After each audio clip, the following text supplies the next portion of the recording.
Good afternoon, Big Brown Breakdown listeners, brownies, brown O's, brown eyes, whatever we want to refer to ourselves as. What's happening, y'all? It is Tuesday on this lovely January 16th in Los Angeles, California. I'm your host today, Brendan Schaub. What is happening, y'all? Fresh off the boat. Well, I shouldn't say boat. Fresh off the plane from Portland, Oregon. Shout out to everyone in Portland who came out. Amazing shows, amazing weekend. I love the food in Portland. I love the donuts. Still no coffee for me. I was super sick on Thursday as I left for Portland, and then Friday, Saturday started to get a little better. Sunday went downhill again, which is the reason why I missed the Fight Companion with my dear friend Joe Rogan. Brian Callen and Eddie Bravo decided to rest because this week is busy.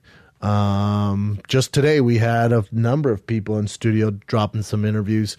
Cyborg, Kevin Lee, and Chael Sonnen. And today we will play the Chael Sonnen one for you guys. The other two will be in the weeks to follow. So busy times, busy times. A lot going on in the fight world. In regards to shows, this week I am in Boston, the Wilbur Theater. That bad boy is sold out. Shout out to Boston. Looking forward to that. Friday night, Wilbur Theater, late show, sold out. So that's a big one for me. I'm excited for that. I will be at UFC 220.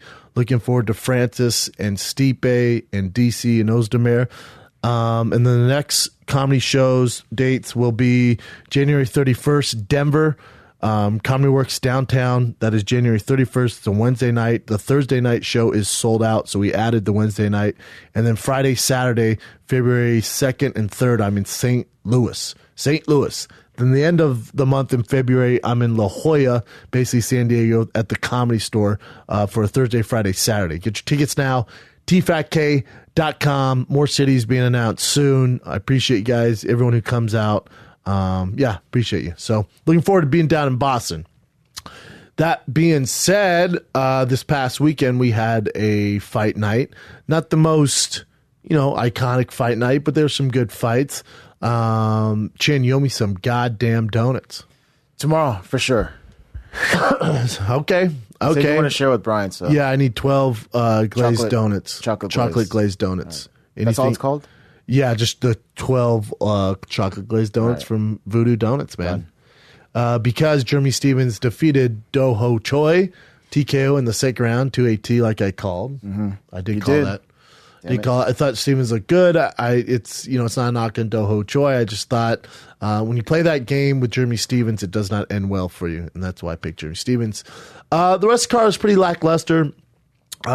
Biggest MVP of the whole fight card, besides obviously Jeremy Stevens being the main event and also getting a decisive victory in the second round over Do-Ho Choi, would be Darren Elkins. Darren Elkins looked amazing against Michael Johnson. I actually picked Michael Johnson that fight, but Darren Elkins, he looked great. So shout out to Darren Elkins. The biggest loser on the card, even though he won the fight, I thought was Kamaru Usman. I know he's at 30%. He laid and prayed on our boy Meek. And, hey, Meek, I wanted to get you on the show, brother, yesterday. It just didn't work out timing-wise, so we're going to get Meek back on. But I love Meek. I thought Meek looked good. I just thought he's fighting a guy who was a better wrestler, and all he wanted to do is wrestle. So that's why you get that 30-27 card. But, for Usman to have all this hype all over him, and he looks the part. Everyone says he has all the skills to be world champion. And he plays it safe, and I know he says he was hurt, and then he gets on the mic and drops that awful promo saying, this is me at 30%. And I guess people are saying, well, he's saying he's because the injury is only 30%. He didn't win any fans by doing that at all. I thought he was your biggest loser of the card, to be honest, because there's so much hype. Everyone's so excited about the guy. Is he the next champion? And then you fight like that. And there's a difference between what Usman does when he takes guys down and what Khabib does. Because what Khabib does, when you get taken down, you're paying for it. There's a price to pay. With Usman there, when you take down, not much going on, not much damage going on. The only real damage was to the back of Meek's head, and then outside that, Meek was landing some good elbows on Usman. Over time, Meek's face started to, get painted up, but after 15 minutes of laying and praying, it was a tough night for Usman. So he was my kind of L of the weekend. So there's that. But it's a big weekend for fight fans in general because you got the big UFC Boston 220. When I say big, the main event's big. The co-main event's pretty big. Outside that, pretty lackluster card, especially for a Boston card. Especially for Boston. And this isn't me hating on it. I love Stipe. I love his fight against Francis. DC's one of my favorite people on the earth. I love watching DC fight. Ozdemir, fun fighter, you know. He's earned his right to fight for the title. There's no way in hell this pay-per-view breaks 300 pay-per-views. There's no way. 300,000 pay-per-view buys. I think that's a stretch. And, you know, they could have stacked the card with some better fighters. I should say better. I should say more well-known fighters, but they chose not to. I think they think the heavyweight and light heavyweight titles on the line are enough to sell this thing, and I disagree. Stipe's notoriously never been a huge pay-per-view draw. DC as well, unless he's fighting John Jones. It's just not there. Francis obviously isn't a big pay-per-view draw yet. Ozdemir's obviously not, so... Great fights, though, and I'll give you my predictions and breakdowns by the end of the show. But so you have UFC 220 in Boston going on, and going head-to-head with them is Bellator 192, Chael Sonnen, our guest today, and Rampage Jackson. But the co-main event is a damn good fight. You got Rory Macdonald versus Douglas Lima, who's the best knockout artist in Bellator history. You got Michael Chandler fighting.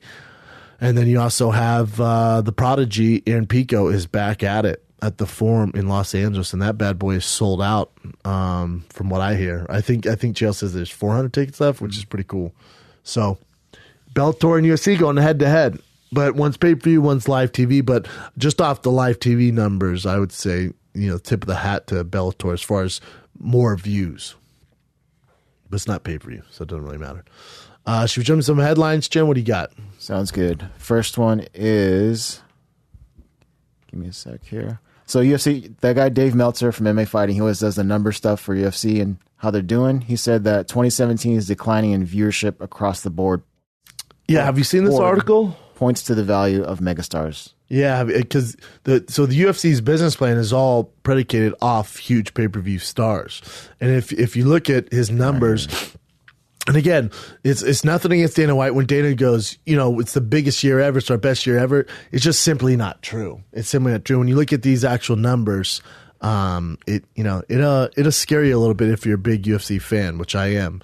So in 2016, the UFC had 13 pay-per-view events that did an estimated 8.21 million buys, or an average of 630,000 per show.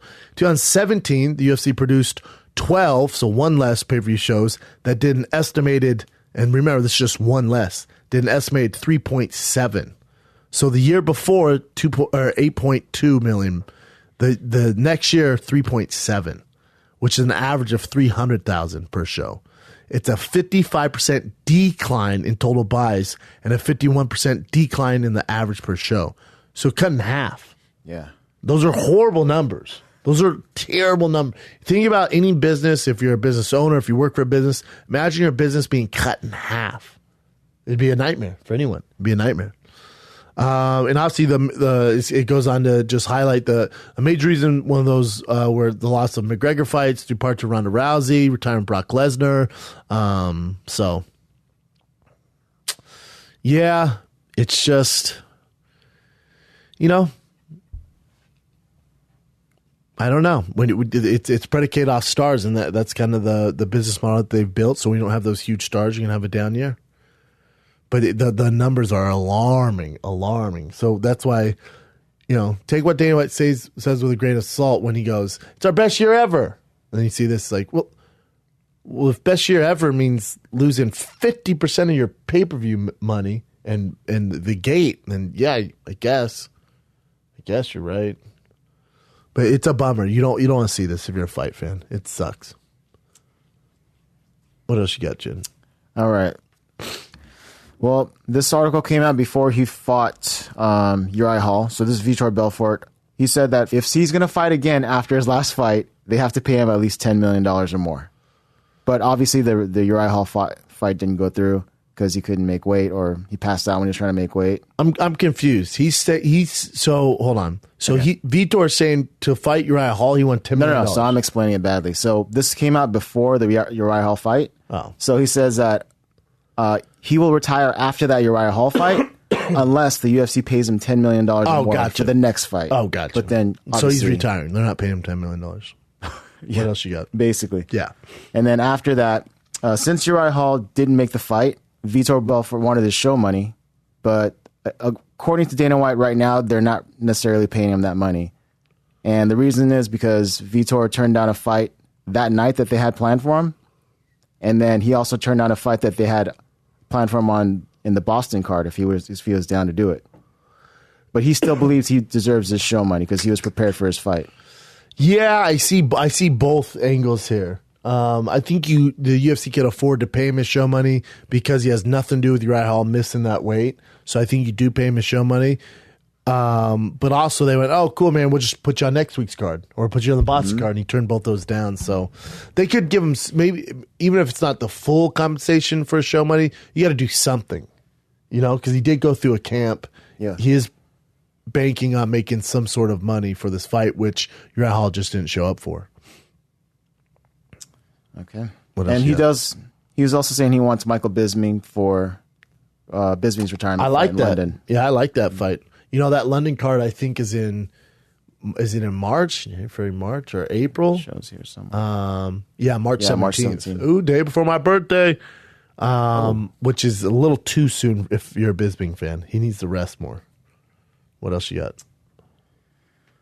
Next one. Well, we already saw this, but Dana White is ripping on Uriah Hall for not making weight. He says he does a lot of things bad. When he was at the Performance Institute, the guys at the Performance Institute said that we're telling Dana that he wasn't doing the stuff that they were telling him to do. He was just doing his own thing, so he's not listening to him. And he also partied in L.A. like a week before.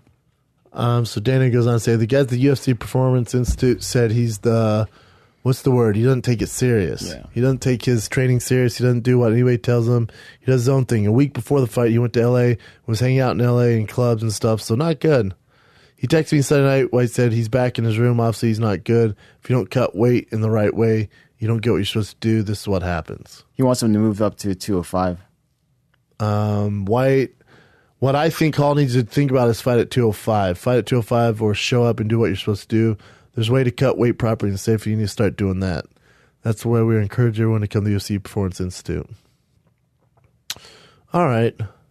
And much like Kelvin Gastelum, Jay Hendricks, and other people out there, if you can't make the weight, then fight at the higher weight division. Yeah, I agree with Dana. If he's having issues, just cut to 205. He might do well at 205. I don't know about his work ethic. I've never heard of him having any issues with that. He's trained with us at Rain. He always came prepared. But, if he's not listening to his nutrition and stuff like that, then yeah. I don't know. So when you did know him, did he seem like he would take not orders, but when a coach asks you to do something, you kind of have to just do it, right? You kind of want to listen to them. Yeah, his weakness was wrestling, and he would always wrestle. A lot of guys who have attitudes like that. I never saw anything like that. Okay. But who knows? He's later in his career now. That was 4 or 5 years ago. So who knows? All right, and this is pretty much saying the same thing you did. Dana White saying Kamaru Usman's post-fight speech and remarks was ridiculous. Yeah, it's the most ridiculous things I've ever heard someone say. If you're 30%, I get saying that, but it just came off as arrogant. You didn't have a good showing. You just lost a ton of fans, man. And he's still kind of a nobody.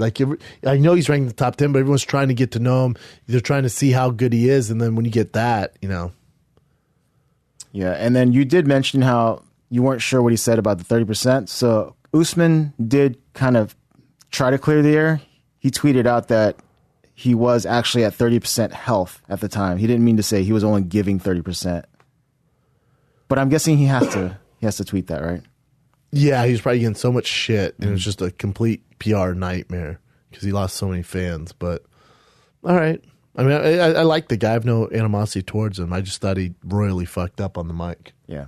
It was his shot, I don't know how many viewers that got, but What else you got? It was weird even just watching from. It was uncomfortable. I was like, man. As a fan, you had that lame fight, that boring fight. That's the reason why. You played it safe, and then you get on the mic and you talk shit like that. Oh. If he dropped him, if he KO'd him I'm or cool with something, it. yeah. He's like, yo, that's me at 30%, man. Then I'm cool with it. But when you have a performance like that, it's tough sell.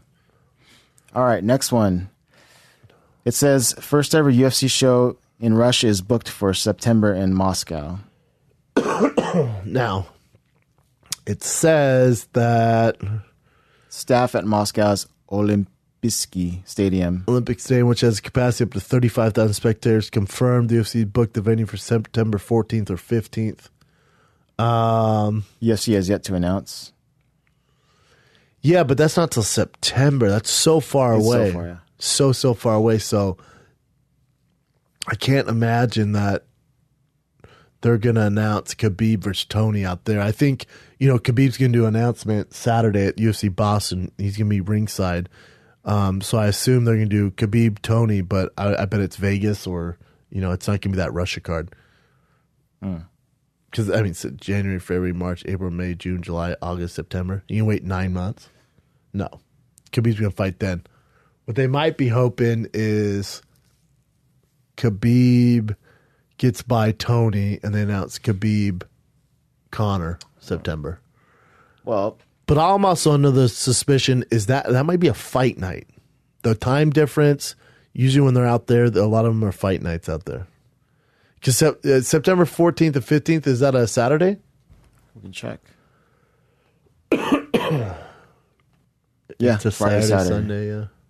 Friday, Saturday. All right. I dig it. So this goes to this then. So Khabib's manager Ali Abdelaziz says they're not going to fight for an interim belt. Well, that kind of that makes sense because if Conor's not back, it's going to be for the real belt. Dana. Yeah, and what Dana said is they're going to strip Conor if he doesn't fight soon. So I bet what they do is they announce Khabib, Tony for the legit lightweight belt. They strip Conor. That forces Conor to come back. When he comes back, he will fight for the title, That's what I think happens. Okay. What do you think of this? The headline reads, Cyborg versus Holm looks to have been the third biggest UFC pay-per-view in 2017. I love it. I think it's great. Cyborg gets those numbers, but having the third biggest pay-per-view in 2017 is, like having the fastest Honda Civic in the group of friends. What's wrong with that, man? Nothing, but it's been a bad year. I know what you're saying. Like best of pay-per-view of 2017. So it did 300,000. Yeah. Yeah, 300,000. Yeah, there you go. 340, 380. Which is awesome. I'm glad Cyborg's getting that. And it was also the end of the year card, so there's a lot that goes into that. But 300,000 isn't exactly the heyday of the UFC. But I'm glad Cyborg's getting her due finally. What else you got? All right. By the way, even I didn't have the fastest Honda Civic in my group of friends, so that's pretty sad. That's a bummer. Yeah. All right. Did you have an STI? Or no, SI? I did have an SI. No, wait, I had an EX. Oh, get out of Civic my face. Coupe EX. You can't even compete, yeah. And then your buddy had an SI? They had swaps. Yeah. Del Sol swaps. Yeah, you're not ready. Yeah, you're not ready. I'm not ready. You ain't competing with that. No. With your bullshit EX. Front-wheel drives, too. Oh, dude, it's terrible. All right. All right. So Amanda Nunes joined Invicta as one of their athlete development people. I like that. She's obviously been through the ring as far as female fighting goes. She's a good advocate to have. I like Amanda Nunes, man. I really do. I think she's great for the sport. I think they could definitely market her better, tell her story better. Being, the first openly gay women's champion. I think she has a great story, man. Cool. Wait, I wanted to get your opinion on this, if I still have it. Oh, I'll just ask you. So you guys didn't talk about it here, right? Jimmy Smith being, officially being a commentator for UFC? I called it. Yeah. If you remember. Yeah. It's not a hard call to make. But carry on. What about it? No, is there anything you wanted to say about that? I think he's a great addition. I think he, he's one of the best in the business. Obviously, a lot of people know with Bellator. I think Bellator, kind of dropped the ball not signing him. And, I think them having Big John fill in for him, and maybe having some other guys fill in for him, because now they have Jay Glazer, Big John McCarthy, right? So, Bellator's fine. With Goldie, Morrow, now you have Jay Glazer, you have Big John, and Chael, you got Frank. They're fine. They're stacked.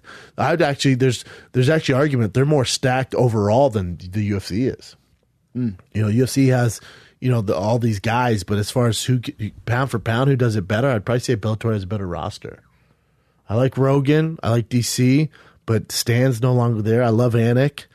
Outside that, Paul Felder's learning. He's good, but I think Bellator overall has a better commentating roster. Rogan's obviously the best. He's the king of all this. But then outside that, UFC, they're not great. Between Morrow, Goldberg,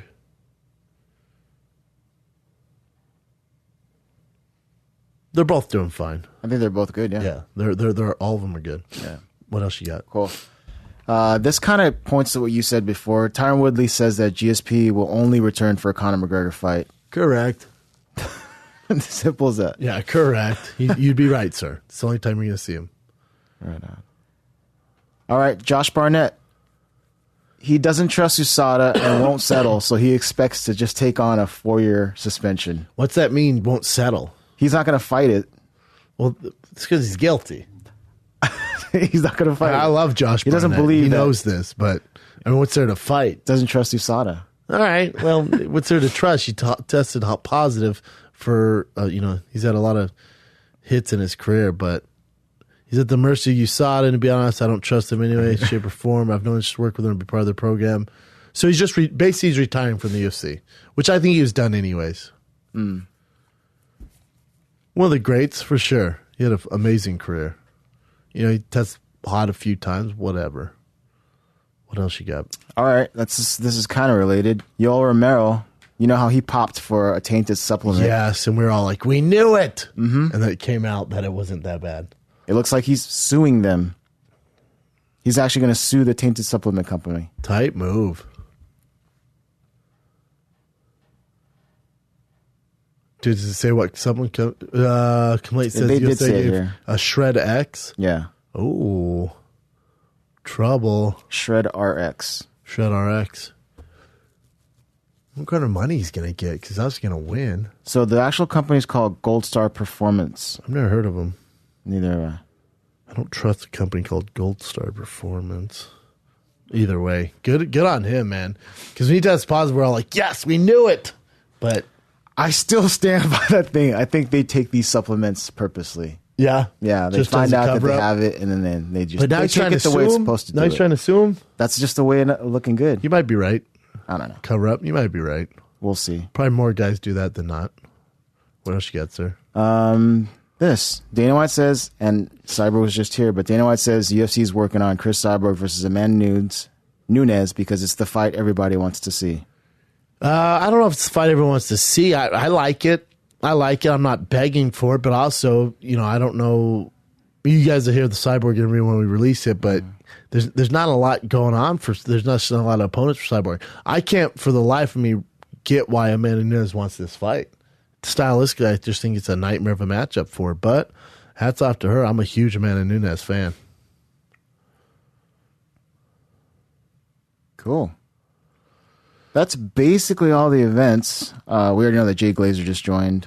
Yes, sir. All right, let's break these down. So we got, should we do Bellator first? Sure. So Bellator is Saturday night on the Paramount Network. Your headliner, Chael Sonnen versus Quentin Rampage Jackson. We can kick off with the main event. In this fight, and obviously Chael's on this show, and Chael's a buddy of mine. Rampage is too, but definitely close with Chael. But it's at heavyweight. Chael's coming in about 214. His cardio is going to be a lot better than Rampage. If you've seen Rampage lately, he's looking pretty thick. Rampage just has to land one, and it's going to be a tough night for Chael. I don't know if he does. I think Chael can get a decision victory here and just outwork Rampage if he's smart. The biggest question is who wants it more when they're in there. Both these guys are at the latter end of their career. It's a huge question who wants it more. Who really wants this fight more? And it's a toss-up. You never know what you're going to get. You have no idea what you're going to get in there. You know, Rampage has been kind of on a tear since he joined. He's been bouncing back and forth between Bellator, but he's been doing pretty well. He lost his last fight and decision to King Mo. Chael beat Vanderlei. Again, these are two old vets. You know, and I tried asking Chael when he's in there, how long do you want to do this? Do you still get up for this? And he says every day's a struggle in practice, and getting the motivation is something I have to do. It's not something I want to do. Some stuff like that. So when I hear that, it's like who's going to bring their A game? I think, you know, just Chael, just off his pure tenacity, his wrestling skills, and his cardio, gets the decision win against Rampage Jackson. And then your co-main event is actually the best fight on the card. You got Rory Macdonald, who's in some respects the number one pound-for-pound welterweight on the planet. He beat the UFC's champion Woodley, if you remember, and he's fighting Douglas Lima, who's the greatest knockout artist in Bellator history. It's an amazing matchup. It really is. It's such an intriguing matchup. Douglas Lima's beat all comers in Bellator. Rory Macdonald, he had his debut against Paul Daly, looked amazing. So, just off competition, Roy McDonald's faced the who's who in the welterweight division and has beat him. It's tough to pick against Roy McDonald in the fact that Lima hasn't faced the same quality opponents, but he's destroyed dudes. He literally has the most knockouts in Bellator history. He destroys people. He handled Lorenz Larkin, who's not an easy fight. He handled Lorenz Larkin, Lorenz's first fight. He beat Paul Daly, who's an amazing striker. So I would assume Lima's a big underdog here, and for the right reasons. Just because Roy can do it all. If you want to strike, he'll strike with you. If he wants to grapple, he'll grapple with you. So I think Roy gets this done. I'll say second round TKO. Chael's the underdog, huh? Chael's the plus 145. Wow. Guess undersized. All right. But they don't have the Lima odds on there, do they? I'll find them, though. So, so I got Chael as a dog. I'll take Roy McDonald, who's obviously a big favorite in that. Then there's some other notable fights on there. You know how Bellator does it. You're always going to notice a lot of these fighters on the card, especially when they stack these, especially for the launch of the Paramount Network.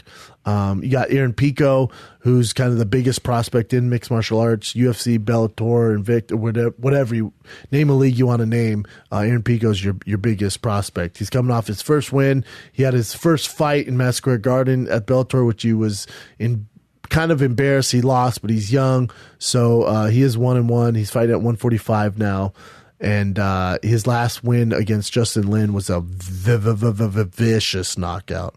The kid has all the tools. He has the right mind frame. I've heard just monster stories about him in training camps, and expect big things out of him. He's going to get another first round KO. And then you got Michael Chandler, who's kind of the face of Bellator, who's really exciting to watch. Good night of fights. Solid night of free fights on Paramount TV's launch. So there you have it. So obviously Chandler, I got Roy McDonald, Pico, and Chael Sonnen. And Chael Sonnen is my dog pick on that card. And for the UFC, it's the big UFC Boston card, UFC 220. When I say big, just the first two fights are the real big ones. So we'll kick it off with Daniel Cormier versus our boy Volkan Ozdemir, who, guy went from unranked, now he's the number 2 guy ranked in the world, and he's fighting DC on this huge card in Boston. So tip of the hat to that man. I just don't see how Volkan can beat him. As far as matchups, it's a nightmare. It's a nightmare of a matchup for Ozdemir. Prior to this, he's basically fought all strikers. Yeah, he murked Misha, he murked Jimmy Manoa. He had a split decision against OSP. So if you look at his fights, they've all been stand-up guys. OSP can wrestle a little bit, not in his nature. Misha can grapple, but he's more of a striker. And then you got Jimmy Manoa as a complete striker. So he's fighting all favorable matchups. Well, when you come over to DC, everything that Volkan's all right at, DC's great at. He's great at. So DC is the baddest light heavyweight on the planet walking this earth, not named John Jones, and no one will beat him. So I just think Ozdemir just doesn't have the tools to do it.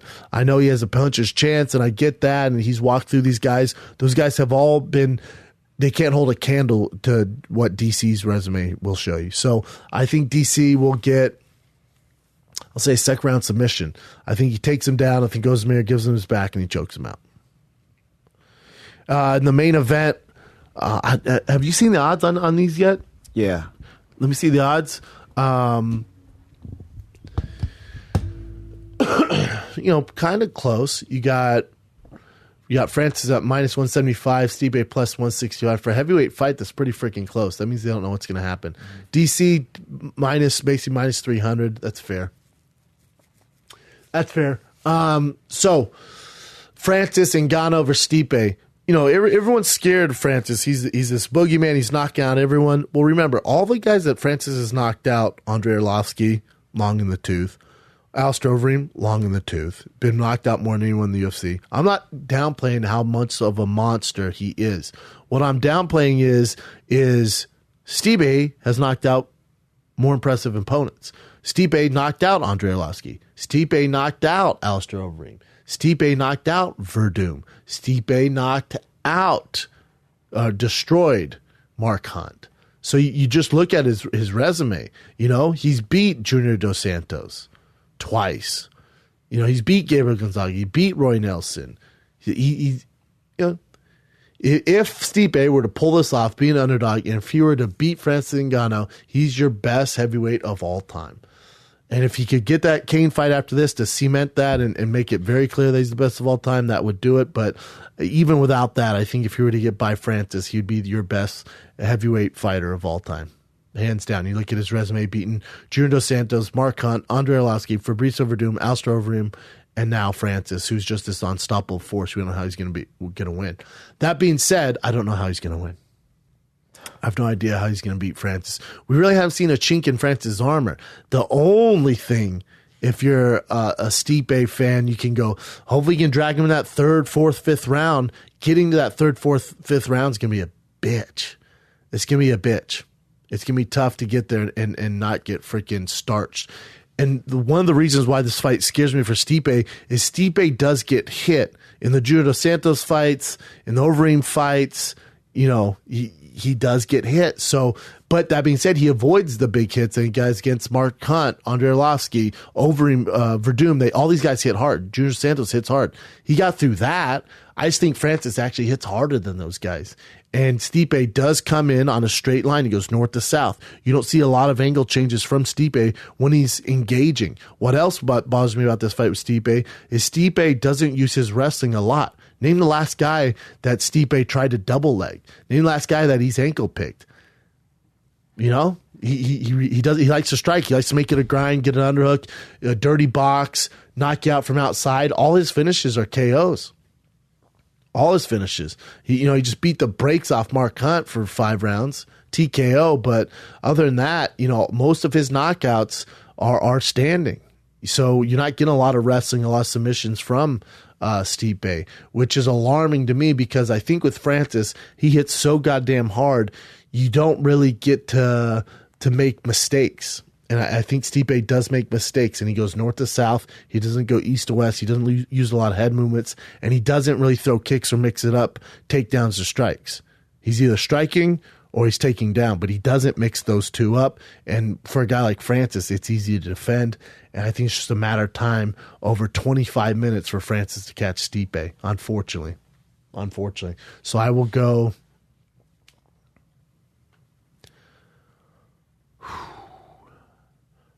first round knockout Francis. And that pains me to say that. I'm rooting for Stipe. So I got DC, I'll say second round rear naked choke, and I will take Francis via knockout. Ugh, that sucks. I'm rooting for Stipe, though. I will be there in person. Say what's up, Boston. Well, let's jump into a few more current events with a whole new outfit on. Or maybe it's a new day. Maybe I booked a bunch of guests yesterday, and we had to come back to wrap this bad boy up. So just within 24 hours, we got some more news. So what do you got, Jen? Indeed. John Jones. I guess John Jones took a polygraph test on his own. USADA didn't make him do it. UFC didn't make him do it. And according to the article, he passed the test. That he didn't take those supplements knowingly, the tainted supplements knowingly. Yeah, I think this is a good play for kind of his public view, you know what I'm saying? How the way people are going to perceive him after this. However, those polygraph tests are kind of up for debate. Like, there's people who aren't guilty, and because they get nervous or their blood pressure goes crazy, they fail the test. Mm-hmm. So they're kind of, some of them are hit and miss. You know, if I did a polygraph test, does it say where he did it, who did it? Was it a certified person that was qualified to do the test? So I actually like the PR move. I think it's a good move. However, it doesn't mean much. So the test was conducted by the PGP Polygraph and Interviewing Service in Albuquerque, New Mexico. That's cool. I mean, yeah. I don't think he meant to take stuff. I really don't. I think he would pass it, but even that being said, it's not that big of a deal. And I said knowingly taking a tainted supplement, but that's not the case. So he's just saying he didn't knowingly take anything at all, like any steroid at all. So I threw in the tainted supplement thing because that's what I think happened. Yeah, you might. I mean, you might be right. It's a good PR move, but still, it's not that big of a deal. Do you remember O.J. Simpson back in the days? After he was acquitted, he did like a video or wrote a book about how he didn't do it. Yeah. Do you remember that? He did a whole thing on it. He did a book, If I Did It. Yeah, so he did a book, If I Did It. And then, you know, OJ, before they went to trial, his whole defense team had him take a polygraph, and he failed every single one. Do you know that? No, I didn't know that. Yeah. Okay. And they're like, you definitely don't take and it was his idea, or I think it was his idea, and he did it like on his own with his team, and he failed everything. And they're like, all right, we definitely can't bring this up. We got to hope they don't ask for this. How did they get that record? How did they know that he did it? That he did it? Yeah, that he took the test. His team admitted to it after the trial. Yeah. It came out that he did take one. Before everything started to get all crazy, he took one and failed it horribly. Yeah, I think lie detector tests are kind of hit or miss. Like, there's some people who can pass them even though they're sociopaths, and there's ways around it. Yeah. That would make sense. So it's not the most trustworthy test. I mean, it is something, but it's not exactly, you know. Yeah, and if he did this on his own time, he could have, not saying that he did, but he could have practiced for it. Maybe. Could have. Also, it's in Albuquerque where he's a big star. That's a little skeptical. That too. You know? I don't know. It'd be better if it's like, USADA set up a lie detector test and he passed it, and they did it in Idaho, and he had to fly out that day, had no idea. Very true. That'd go longer with me, but good PR move. Cool. All right. The next one is Tony Ferguson versus Khabib. According to Dana White. So it's not like official, but Dana White said on a show, Toucher and Rich, that it's happening. So it's confirmed. According to the show, they're saying Dana White confirmed that Khabib versus Ferguson is on for 223 in Brooklyn. I mean, it's pretty confirmed. I mean, you have your date, you have the matchup, UFC 223 in Brooklyn, which is, when is that? April 7th, Barclays Center. Wow. Amazing fight. Best fight you can make right now in the UFC. I'm so excited for it. And you know, the co-main event on that is Rose Namajunas versus Yoanna Jędrzejczyk. Yes, the rematch. So that's going to be a big card. I love it. And that means they're probably going to strip Conor McGregor of his belt. Not that it really matters. I think Conor's at a point in his career where it's not that big of a deal. Whether he has belts, the 145-pound belt, the 55-pound belt, welterweight belt, the heavyweight belt, it doesn't really matter. I think he's beyond the whole belt. I think if they take him, he's like, all right, cool, man. Then when he comes back, he's he's going to be able to play more with this. Like, all right, you guys are fighting for the fake belt. Like that's a kid's belt. Enjoy that. The real champ's here, and he'll be able to build it that way. But Conor does kind of need. When I say this, I guess for the mainstream fight fans, Conor needs to do something. We need some sort of news. If I'm Conor, you don't have to do shit. When you have that money, you're sitting happy. You got your kid. You got all this going on. I think it's smart to sit out, let one of these two behemoths get taken out, and then fight the winner. You don't want to fight both. Because you're going to see holes in each man's game during this fight. They're both so good. It's going to be a tough fight for each fighter. Very tough fight. But you're going to see a different dynamic that you haven't seen Khabib push like this. You haven't seen Tony push like this. So he's going to be able to pick up and learn way more off this fight and then fight the winner. So it's a good move for Conor. It's a great move for the UFC. It's a great move for Khabib and Ferguson. So I'm excited for it. And then that Rose Jędrzejczyk fight is it's a great fight. I completely agree with the immediate rematch for Yoanna being as much as a badass as she is and the way Rose put her out, so I'm excited for that one. I think that's a tough fight for Rose. I think it's a very, very tough fight. I think you're going to get a trilogy. I would imagine Yoanna is the slight favorite in this, and let's say she wins via decision, then you're going to get a trilogy, and that's what that division needs. Yeah. If Rose goes in and Mercer again, it doesn't make Rose as big of a star. What's weird to say is if Rose went in there and they have like a fight of the night and she loses, and the trilogy, it boosts the entire women's division. Definitely makes it more exciting if it happens that way. What else you got? Anything else? I do have one more. So Vitor, you know how he wanted Michael Bisping in his retirement fight in London? So Bisping shut it down entirely on his podcast, Believe You Me. He says, I'm not fighting Vitor Belfort in London 100%. I'm not fighting him. 0% chance. He's basically saying that he doesn't want to fight someone that has that much stuff against him. Like, he has so much anger and emotion against him because he disfigured his eye. Yeah. And he also feels like he was a cheat and all that stuff, so he doesn't want to give him that opportunity. His last fight? Yeah. He wants it to be his thing. So he goes, I'm not fighting Vitor Belfort in London 100%. I'm not fighting him. 0% chance. 100% to 0% chance. All right. This is if I fight in London, it's my last ever fight. I want to handle myself the way I handled myself the majority of the time. I don't want to be some bitter rivalry with a guy that has caused my last disfigurement and that I'm emotionally charged up against. I'd rather go out there, put my best foot forward, enjoy the moment, fight somebody that I respect, fight somebody that's going to be a challenge, but I have a lot of respect for, and do it in a classy way. I get it. I 100% get it. I think I get his point where he's like, I don't even want to deal with this. There's so much negativity. That's my last fight. It's not for a belt. I just want to have a great performance in London. But a part of it, don't you want like redemption? I would imagine. But then you want to end your career on that? But I guess he just doesn't want it. Maybe he doesn't want to be this serious, this heavy for his last fight. I get it, man. And then Belfort goes on to say, what a shame, Mike Bisping. UFC just informed me that you have declined the fight. I understand you're scared, and I thought you were a man enough to step up in the octagon with me again. My mistake. Happy retirement. You must be feeling amazing. Leaving Swart through the back door. To be a legend is not for everyone. Yikes. Yeah. I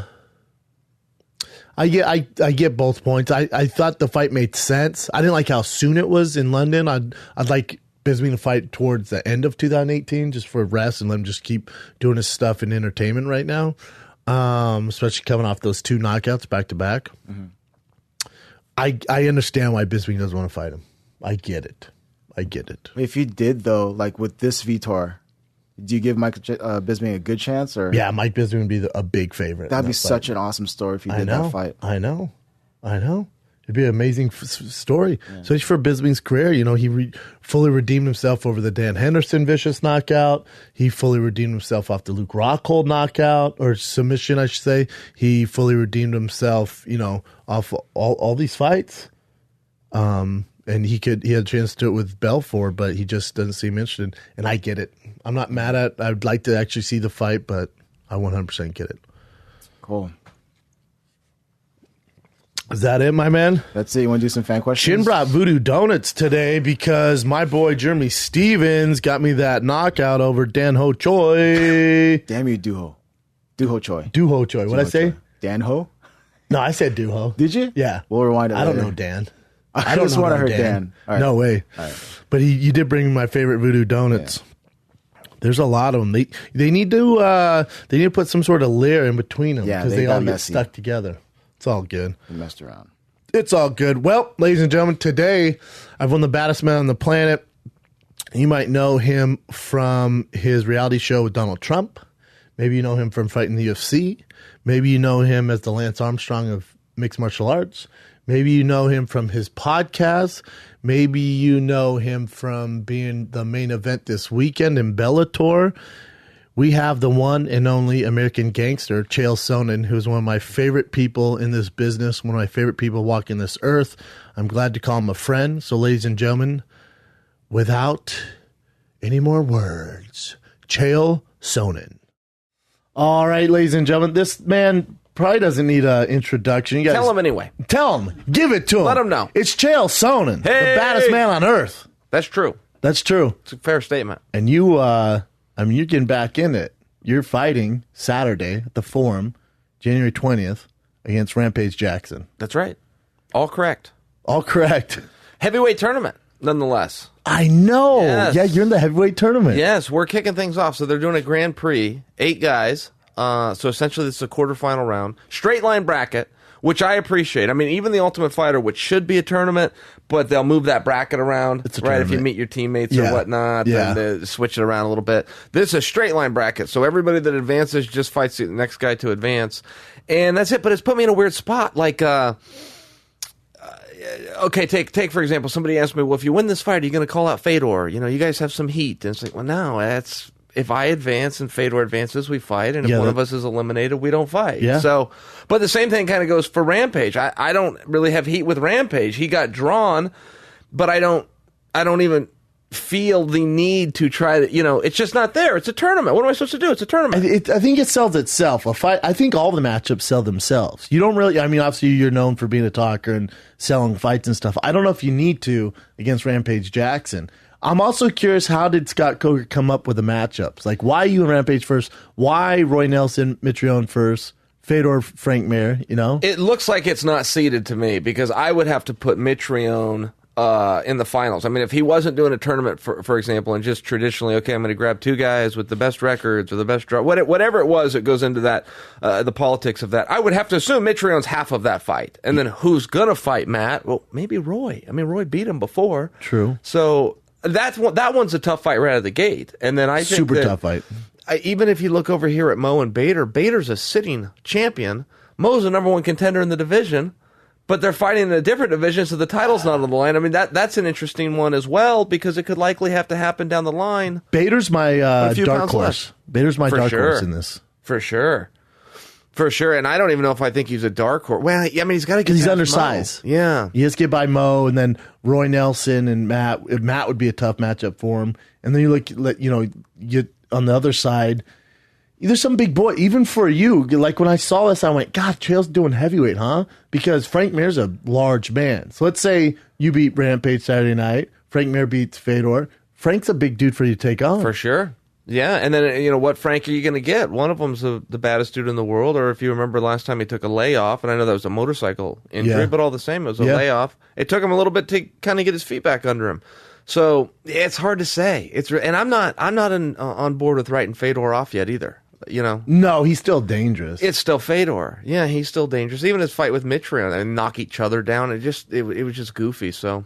Anyway, there you are. It could play out any which way, which is what's fun about the tournament. I like it. Yeah, no, I'm actually a big fan. I'll watch any one of those matches. Me any too. 2 of those guys, throw them in there. Me too. I'm a big fan. I'll buy a ticket. I'm a big fan of it. You obviously enjoy doing it. You still love it? You still have the passion for it? Because I remember, before you answer, when we were doing training camp together at Rain, I remember we were both in the thick of training camp, And you went, Brendan, this morning, because you were with your wife and you guys would drive down or wherever you guys are staying in a hotel. You're like, I stayed at a coffee spot for quite some time this morning, contemplated whether I'm going to come in today or not. Oh, every day ends up like that. As far as being a motivated athlete, those days are about 10 years behind me. But as far as being a disciplined athlete, I never miss practice. Yes. I go every single day, twice a day. But I've had to operate off discipline. I hear coaches tell young athletes all the time, you have to want it. That is the worst thing you could tell a guy because it's not true.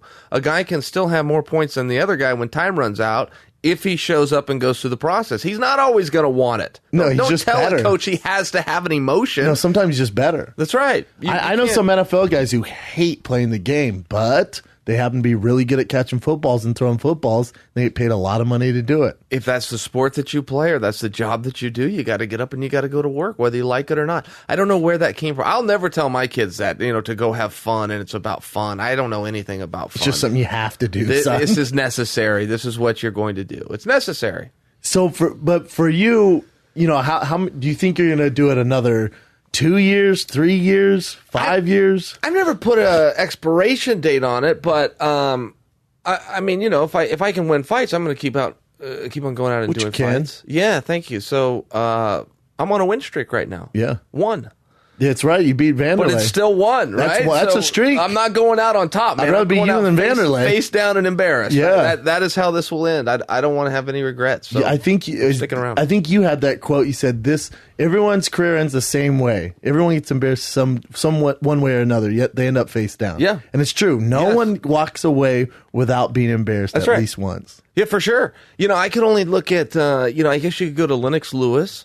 And George St. Pierre would be the other one. And if there's some examples in between there, I can't remember them. George, I guess, George got submitted against Matt Hughes, but he's still embarrassed against Matt. Or you got flatlined against Matt Serra. Sure. Oh, you mean at some point. Yeah, I meant like the final one. You're saying like the final one you walk off? Nobody goes out on top. No one. I'm saying, right? I see it. Yeah. All and right. George gave those guys every opportunity to beat him. I mean, he really did. Rematches and some guys 3 times and change a weight class. He did everything he could do to pass the torch. He was just so damn good, no one could take it from him. Are you trying to do more commentating analyst work as well? Because now that Jimmy Smith is gone, they filled that with John McCarthy. Yeah, Jimmy's over at the UFC, man. I know. I don't know if I'm looking to do more, but I like to participate. So when those opportunities come up, I definitely will fill in. But I don't know that I'm looking for more. You're good. The reason I ask because you're good at it. Thanks, you know buddy. What I'm saying? You're very good at it. You were good at Fox, and then obviously you left there, and then you're good at it with Bellator. So when Jimmy Smith was leaving, Bellator reached out to me. I'm not the guy I'm too busy with what I'm doing. And I thought, you guys have Chael Sonnen. Like, he's already on the roster. You don't need to go around. And, obviously you're fighting, so they can't have you full time. Yeah, I appreciate that from you. Thank you. And I knew they were coming after you. Yeah. I thought they would get you, by the way. But, yeah, I mean, those are good opportunities. It's really hard to participate in the sport if you're not in there. Yeah, you could ref or you could judge or you could coach. I mean, there's some things you can do, but, boy, they're limited. So, being an announcer, I'm a fan. I'm a fan first. So, to be up front and get to talk about it, it doesn't feel like work, but I do feel fortunate to do it. And you guys are the main event this Saturday. Main event. Over Rory and Lima, which is a great fight. I don't care if you're in the UFC, if you're Bellator, where you want to rank them. Douglas Lima is one of the baddest men on the planet. And obviously Rory Macdonald, some considers the best welterweight on the planet. Yeah, Rory is that good, but I feel like we don't have to tell anybody that. everybody kind of knows about Rory. People are missing Lima. They've been missing it for a while because I had him in here. I had him in here, and so Bellator's like, hey, we have Rory. Rory's a friend of mine. I'm like, yeah, I'd love to have Rory. And they go, well, we want to have Rory and Douglas. And I went, I'll take Rory. And like, well, no, you're going to get both of them. Like, all right. So they bring in Rory. Rory's Rory, the Canadian serial killer. It's a decent interview. And then I'm like, all right, let's do this, Douglas. Douglas sits down and knocks it out the park. Really? He was a great interview. Really? Amazing interview. But vocal and talked and the whole bit. Wow. He talked about how his first fight ever, he fought the matchmaker for Bellator and knocked him out. Who's the bald guy who... Wait, not Rich June. Not Rich June, not the matchmaker. Not Mike Kogan. Mike Kogan. Oh, no. Did he really? Yeah. Kogan told me that he was employing someone that kicked his ass. He told me that, but I didn't know it was Lima. Yeah, it's Lima. And Lima goes, I don't know if I should tell this story. I went, Lima, no one's listening. It's just you and me here. Let's talk about this. Yeah, come on, Lima. It was a great story, man. Great story. Oh, that's too well. Good for Kogan for being a good sport, man. You can't hold that against the guy. It's competition. You got to just move forward from. I didn't know that though. Yeah, it's hard fight for Kogan. He probably didn't know what he was getting into right there. Tough fight for him. But that is the thing. If I can stay on Lima just for a second, because it's so weird. And Brendan, you and I have talked about this. What's it take to build a star? When does a guy finally get over? No one knows. There's really no answer to that. But I swear with Lima, people go, well, you got to finish fights and you got to be excited. He does all those things. He does all that. And plus, there's no proof that that's what makes stars. He has no edge, though. He's that guy in school that's nice to everybody. So even though he's the baddest dude, nobody looks at him that way. And I mean that as a compliment to him. He's a real gentleman, and not everyone in this sport is. And it's kind of slowed him down. But a win over Rory Mac, I mean, come on. And that's what he was saying. He goes, if I can just beat Rory, I feel like I'll get validated of being like a legit badass. Yep. Because no one takes me serious now. Yep. Which is crazy. He will with me. He beats Rory Macdonald. Man, 100%. I'll remember that. I'll never forget that. It's a tough fight for him. Rory's a tough customer. Ooh. Rory's nasty. You look at George St. Pierre, who everybody respects. George has told everybody for 5 years, everybody that'll listen, Rory Macdonald is the next best fighter in the world. Yes. If I'm one, I'm telling you now, he's two. And George doesn't hand out a whole bunch of compliments, but he always says that about Rory. And it always made me wonder, what's happening in those practice rooms? I know. George is being so nice. I know. What'd you think of GSP's comeback fight against Bisping? Well, I thought it was the worst he ever looked. I thought he was slow. I thought he looked like he got tired out there. He was definitely undersized. I mean, he couldn't finish those shots like he did on everyone else. And he still won. Preach. I said the same thing. Everyone's like, you're such a hater. Then when you said this, you validated. I'm like, dude, I'm telling you, I know George from back in the day. That's not a good version of George St. Pierre. And John Danaher on Rogan's MMA show yesterday came out and said he didn't do anything for 2 weeks prior to that fight. They thought they were going to have to pull out. I mean, they thought there was a chance they'd pull out. Yeah, and I don't want to be misconstrued. Every George I've ever seen fight would have beat that George. But I don't know anyone else that could beat that George. Yes. He's just that good.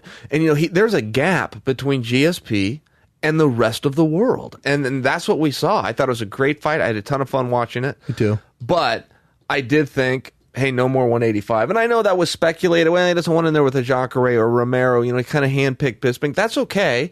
But be smart about this after this. That you're just not big enough. You're just not. He was on Bisping's legs, on his hips. Bisping was getting away. Those 170 guys, George hits them, they go right down. Agree. I think with GSP and listen, I have the same agent, so I knew he wasn't ever going to fight at 85 again. And obviously Dana has to say, he's going to fight. Otherwise, it's hard to legitimize this fight. It doesn't make sense. So when you go, no, he's going to fight, but he can't compete at 85, man. He just can't. Yeah, no, he just can't. And I mean, I was just so impressed with what he did. I really was. And then finding out that he was sick and didn't complain about it, didn't say anything. He had to hear about it from his trainer. I mean, he just really had a remarkable career. And I don't know that we'll ever see him back unless he could get Conor. And which is what he wants, but he'd have to cut the weight. Yeah, and I think they would want that too. Maybe even do it at 170. I mean, I would think that Conor's side would want that too. But I don't know. Conor's one of these weird ones. I've never got to know him personally very well. And he strikes me, though, as a guy that has legitimate pride in his country and his family and his gym and himself, that will go put it on the line, that advertised himself as, I'm only in it for the money. I am starting to feel like over time he's marking out for his own gimmick. He's starting to think, well, I am the guy that only does it if you pay me. It's like, well, we are whoever we pretend to be. So if you're going to pretend that enough that you won't do it unless X check is signed, maybe he's done. What would you do if you're Conor McGregor's manager? If I was his manager, boy, it'd be a tough spot. What would be your next move? I would, if he is just in it for a cash grab, it is GSP. He's probably going to have to go to 170. See, here, or 155. Here's the problem. Things have to work out just right. And GSP coming back and saying he'd do it, and Conor being on fire and saying he'd do it. If Conor comes back and he fights Khabib, he's likely to look like a fool. Well, then you can't make a GSP fight. Correct. But you never know. If Tony somehow gets over on Khabib, which is possible, it could open a door back up. I'm not saying that Conor could beat Tony. I'd want to see that fight, but it just seems matchup-wise that he would have a better shot with Tony, in my opinion. Would you agree with that? Yeah, I like for Conor. I think he's the underdog in both fights. If you include GSP, he's the underdog in all three of those fights. But he's a bigger underdog against Khabib out of any of those fights. And then against Tony, it's still a tough fight, but I like his chances because Tony will get hit. Right. Tony will play that game with Conor for a while. Yeah. And Floyd is already starting to play back in his hand, right? Floyd has to box again. The only thing more embellished than those pay-per-view numbers is Floyd's net worth. So Floyd is fighting again. The question is who. And if you hear Dana too, he's like, well, last time I talked to Conor, he really wants that rematch with Floyd. I'm like, really? Yeah, he's starting to put that down as well, and talking about getting into boxing. So God. I'm rethinking this. Now that you're giving me some time, I bought myself some time. If I'm Conor's manager, we go back after Floyd. I said, as a fan, I want to see him fight Tony or Khabib. If I'm his manager and like a family friend, I want to make the most money, stick to boxing. Stick to boxing. Pacquiao wants to fight him. That would be a bigger payday than probably he would get in the UFC, depending on their new negotiation. And then obviously Floyd Mayweather would be another. I don't know what kind of draw it'd be if they fought again. Yeah, I don't want to see it. I don't want to see it. And see, I loved the first fight. Me too. I thought it was great. I thought Conor, kicked his butt. Got his butt kicked. I mean, it was back and forth. I was edging my seat. I remember when Conor was hitting him and Floyd was doing nothing. There was 9 seconds left in the first round when Floyd finally threw a punch in a forward motion. And then it was the second or the third round when Floyd threw a straight at him and Conor slipped it and caught him with that uppercut and came back with a hook. And that's when we all sat back and go, oh my God, we got a guy that knows how to box. Yes. That was the moment, though. Before it was just a fighter just coming at him. But that's when we go, whoa, he knows how to box. And so anyway, and I love the build-up, I loved it all. I love the whole thing. I don't know if I want it all the time, though. I do think that they could redo that one more time. Everything would have to be right, and the timing would have to be right. But I think they could redo it one more time. And sell it to the masses. I think so. What's the pitch? I think they could do it because of... you've now got the rematches have always done well historically, but now you've got the B-roll, you've got the evidence, you can show it. I would have brought up more about those judges. I mean, I would have brought those corrupt judges forward. I would have talked all about it. I would have built some storylines there too. But I think that they could do good business, and we'll see. I mean, don't forget this last fight. They can tell whatever stories they want, but I was there. It did not sell out. So no show in the history of the world has ever broke a pay-per-view record and not sold out the live gate. Yeah. But they're sticking to that story. Yeah, so I mean, if they can get their numbers right and do everything just right and get guys to agree, I think we can see that again. What do you think this day and age, and especially with Bellator? It's not just UFC, but with the UFC with Bellator too. It's kind of the money fight era, the super fight era. You like it? I love it. You need to make sure you play in both pools though, because there is still a sport and there has to be an architecture there. But yeah, I mean, essentially, and Dana's been pretty open about this. I'm going to put on the fights that the fans want to see. You got to follow the rankings a little bit at times, but then you go back to that, the fights the fans want to see, and then you go back to the rankings and make sure everybody kind of gets their shake. But I mean, at the end of the day, we're definitely in the entertainment era. And it's the matches that the guys want to see, and it's the guys that can entertain. And Coker's been very open about that from the beginning. I remember Coker, before I even worked for him, was on my podcast. He goes, Chael, everybody compliments me, and I appreciate it a lot, but I just follow the Japanese playbook. This has all been done before. A lot of bells and whistles, and bring guys out, then let them figure it out from there, and keep the bells and whistles going, and make the matchups, and not necessarily follow the weight classes, and get some parity. And I mean, he was real open about it, and he's like, I love the compliments people give me, but I am just taking these cues from some guys that I admired before.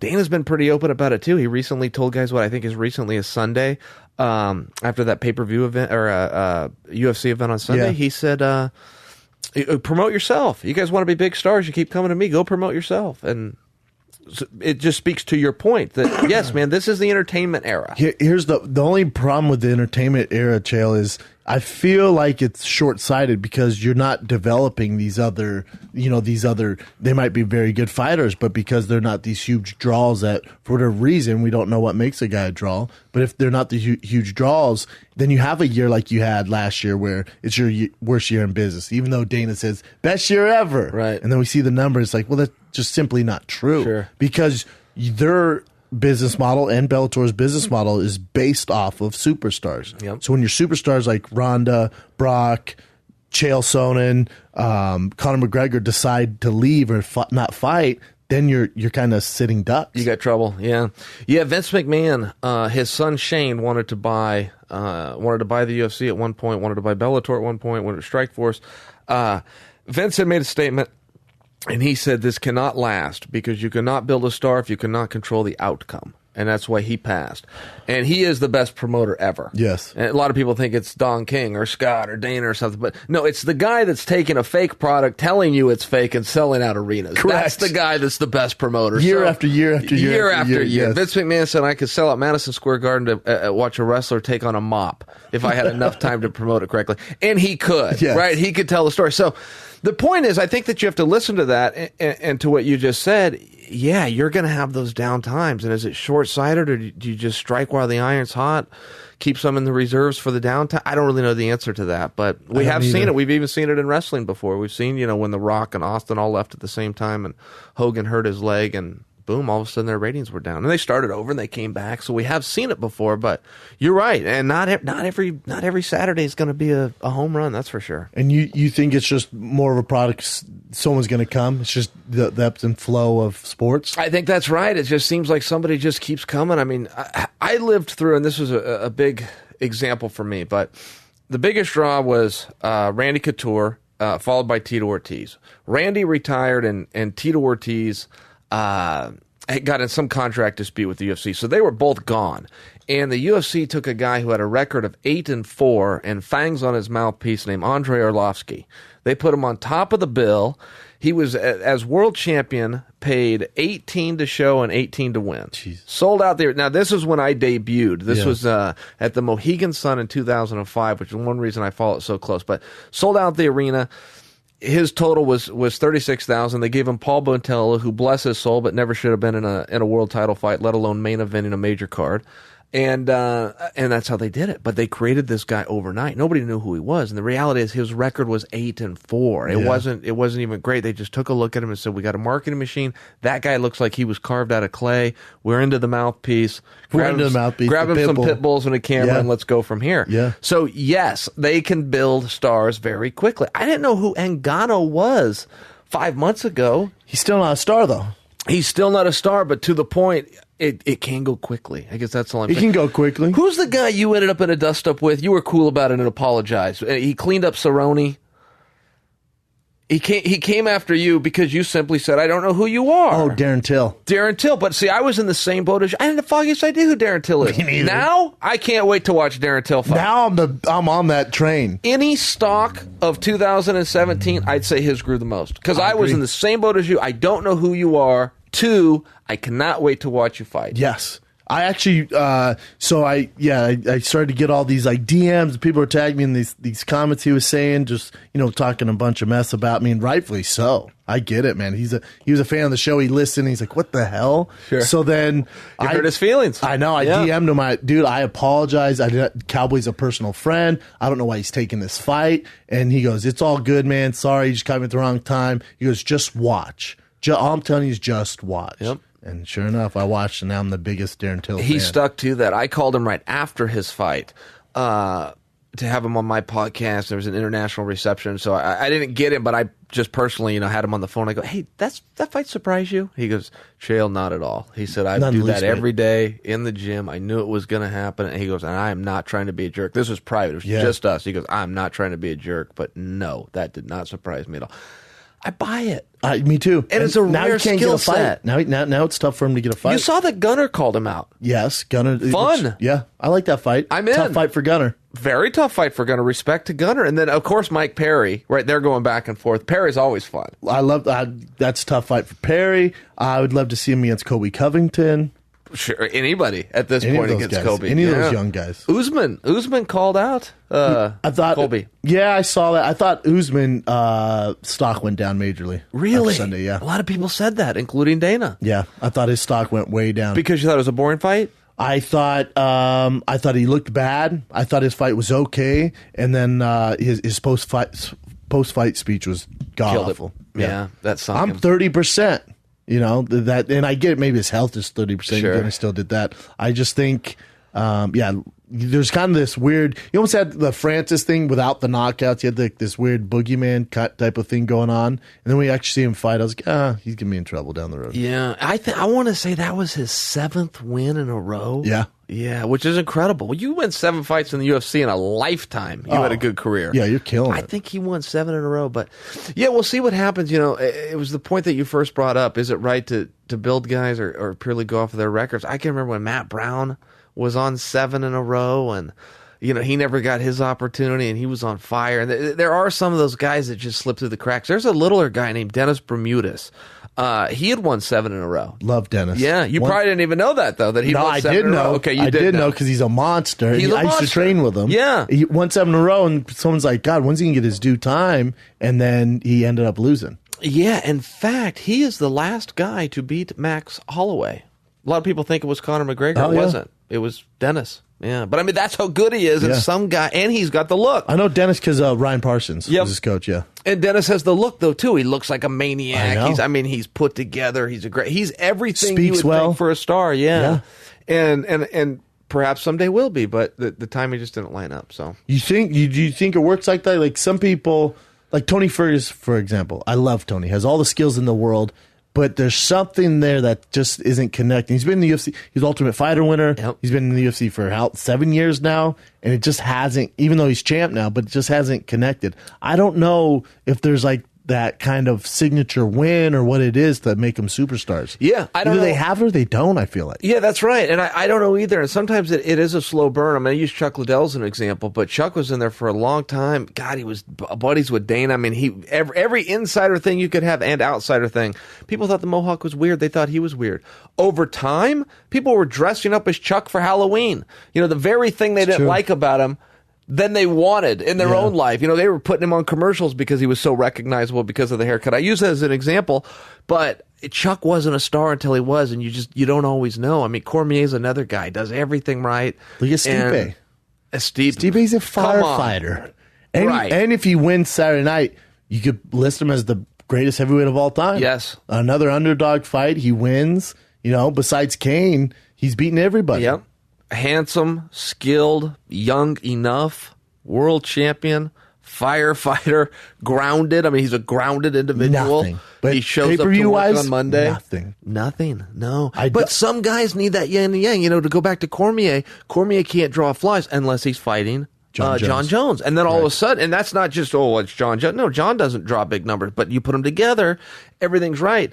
But I don't know why. I mean, Cormier's the total package. I know. And he's a great guy. Is it because he looks like our uncle? Yeah, maybe. Maybe I don't know what relaxed at times. Yeah. I don't know. He doesn't look intimidating, but this weekend's card, you guys going head to head with the UFC. Yours isn't pay-per-view, but your guys' numbers are going to kill theirs because and even if it was live, I think your guys' numbers would do amazing because when you look at the UFC's pay-per-view this weekend, it's not great, man. Yeah, it's number-wise because, don't get me wrong, those first two I love. So DC versus Ozdemir, amazing fight. Stipe, Francis, amazing fight. Outside that, it's whatever. But none of those guys are big pay-per-view numbers. Yep. I think it does maybe 300. Yeah, that might be a little lofty even, but I agree with you. I think that's a fair point. I didn't know. So here, let me tell you about the last week of my life. So I was co-main event, got moved to main event. That's never happened before. Not to me. I've never even read about that happening. Yeah. I thought, well, what happened here? And I didn't think it was true, and it was relevant for me because I have 4 cornermen, but if you aren't main event, you only get 3. So I had to have that talk and let a guy know. That's the worst. Yeah, it was really uncomfortable, and he works his ass off, and I'd love to have him there, but it's a commission rule. What can you do? Yeah. So I go, wait a minute, if I can invite him, then I kind of need to know, is this true, my main event? On my own, I was thinking, well, tickets must not be selling, and they need a little bit more of a push. I found out today there's only 400 tickets left. I go, wait a minute. We're going around, we're doing this whole media tour. You have 400 tickets left? They go, well, yeah, this is for the live show. We want people to know about the Paramount Network and where to find it. And it used to be Spike TV and this whole thing. Yeah. Well, this is great. I mean, that really takes some edge off, Yeah. I didn't want that on my shoulders with only 8 days to go. It's like, wait a minute, don't put my name on that if there's... And they go, no, we got the live gate. California's got this handled. Oh, okay. So what? But did they ever tell you why they switched it? I never knew. I was never told I was co-main event, but I looked at the poster.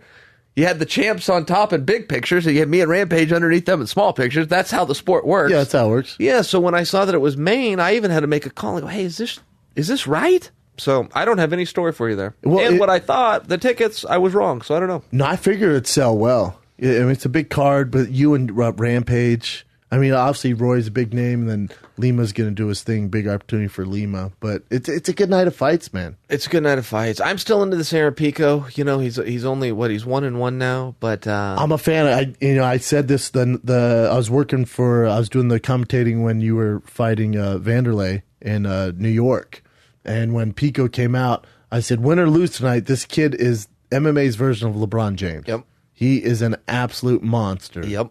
And then he ended up losing. Hey, that one might be the only one he gets. And with that said, I'm looking at this guy, Shane Crutchin. I mean, 15 fights versus 2 fights. That's what killed Pico in the one that he lost. He just hadn't been in there before. But I had lunch with Coker, and after that, we were talking about some other business. And I go, what were you doing with Pico? Why would you give him that? First of all, that guy was way bigger than him. And then he also had, 6 more fights than him? Yep. I go, what are you thinking? And he goes, here's the thing, Brendan.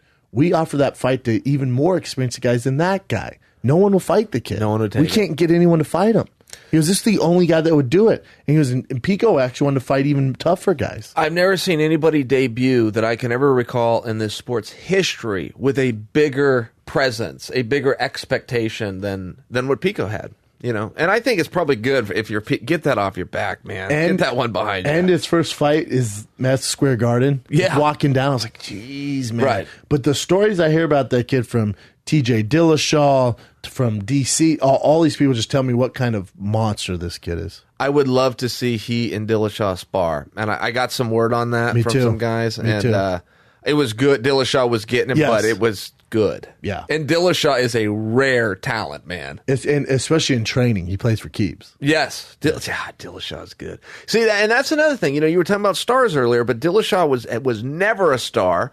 That whole division didn't even exist, but then nobody wanted to see the division. Now all of a sudden you're going, man, I can't wait for TJ's next fight. As a matter of fact, I can't wait for Garbrandt's next fight. As a matter of fact, TJ versus Demetrius, all of a sudden we're going, yeah, okay. You like that fight? Yeah, well, they're not going to do record. Well, they'll do record for their size. Yeah, I love that fight. Hell yeah, I love that fight. And I've been a little surprised and even disappointed that Demetrius is reluctant of the fight. I'm kind of scratching my head going, Demetrius, what else are you going to do? You're calling out Ray Borg when they're offering you, a TJ Dillashaw. That's his career, and he's done a lot of things right. Maybe he could teach me something I don't know. I'm open to that, but I don't think open so. to that? Yeah, I don't think so. I don't think he's got like some master plan. I think that he could use a super fight. He could use a page of the old Chael Sonnen book. That's for sure. Yeah, and he could definitely win the fight. You know, TJ's got to come down to his weight class. It's a tough fight for both of them. Very. It's a tough fight to pick.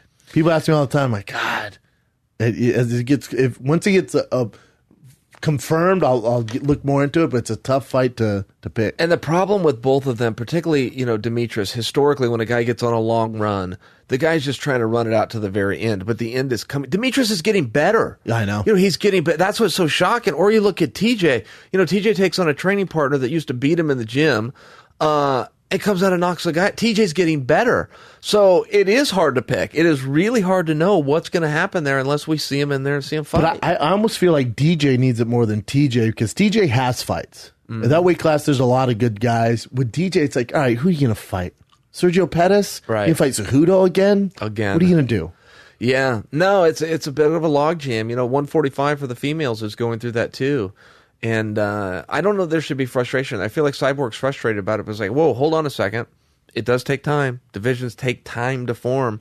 Ronda got on the absolute cutting edge of that. As the division was forming, she was already at the top. And, the fights that were number one contenders, you look back and go, well, yeah, maybe they weren't. But that's who we thought. We just didn't know. So some of these you got to go, okay, hold on. We just got to see more action. It just takes a little bit more time. For Cyborg, her thing is, she had some valid points. I was actually sticking up for Dana because her manager and boyfriend Ray was here. I love Ray, has a lot of good things to say, but he goes, going into that fight, Dana would go do this press and go, if Holly wins, she's the greatest female fighter of all time, and if Cyborg wins, it's a big fight for her. Sure. He would never confirm that she's the greatest of all time. I went, no, I heard him say that. And then we looked it up, and they were right. So I feel like she just always feels disrespected. Always. And then the other thing is, she goes, after the fight, Dana goes, she's fighting Amanda Nunes next. She goes, I never agreed to that. That doesn't make sense to me. That girl's not a natural 45er. Why not have a natural? Give me a 45er. Let me build the division. Right. She goes, I'll fight her, no problem, but let's find a natural 45er. Yeah, which is always silly to me. Whenever I hear those things, I get so frustrated. I mean, let's just break it down by the points.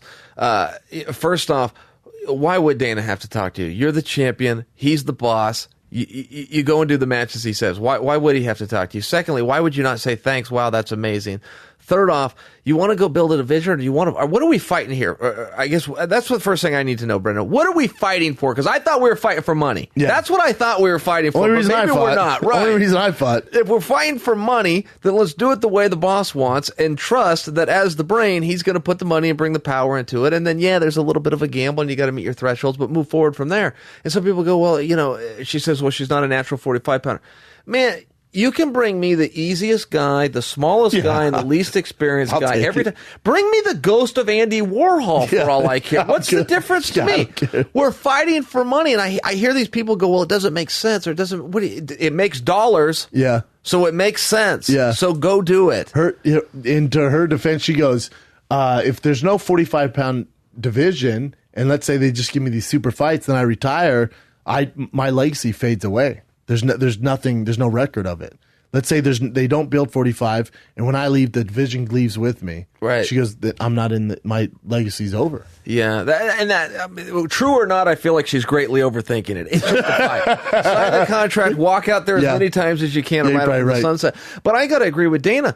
Holly captured the 35-pound title, so then if she could capture the 45-pound title, that would be better than Cyborg only capturing the 45-pound title. That would be the math that Dana did. Hey, I've got a 2-division champion that took out who everyone believed to be the best in Ronda and who everyone believed the best in Cyborg, whereas Cyborg is just the champion. But, I mean, come on, what do you feel like you're slighted on that? She's champion of the world. She's champion of the world, but you don't think it's fair to say that whoever wins this fight's the best female fighter on the planet? I don't think I would if Holly was coming up a weight class and was a world champion at the previous weight class. I do think that would give Holly edge. Otherwise, you've got a champion in Amanda Nunes, you got a champion in Ronda, you got a champion in Misha, you got a champion. They're just even. Yeah. You're a one-time champion. I get it. Weight class. The only argument with that is Cyborg's never been beat in MMA. Yeah. She just destroys everybody. Yeah. Well, and I don't even love what I'm saying. I don't believe. I remember the arguments used to come out against LeBron versus Jordan, and someone would bring up championships. Yeah. The guy that I have is the greatest amateur wrestler ever.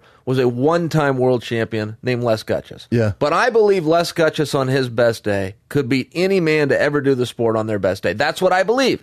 But people always bring it to paper and go, well, John Smith was a 6-time world champion and Mark Schultz was a 3-time world champion. So you end up in those things, which is probably what Dana was speaking to. But you're right. At the end of the day, somebody's just the best. They don't have to float around championship. No. They don't even have to repeat the damn thing. Yeah. Somebody was just the best. And I think just from sheer size, skill-wise, Cyborg's probably the best. Yeah. Who would beat her?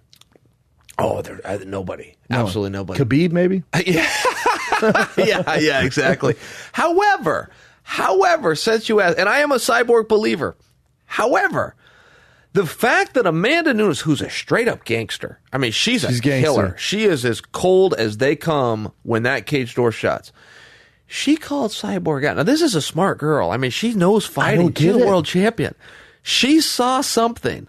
What would she see, put me in there. What in the world would you see looking at Cyborg's few fights? I don't know, but there is something to be said for courage. And when you say, well, who would beat her?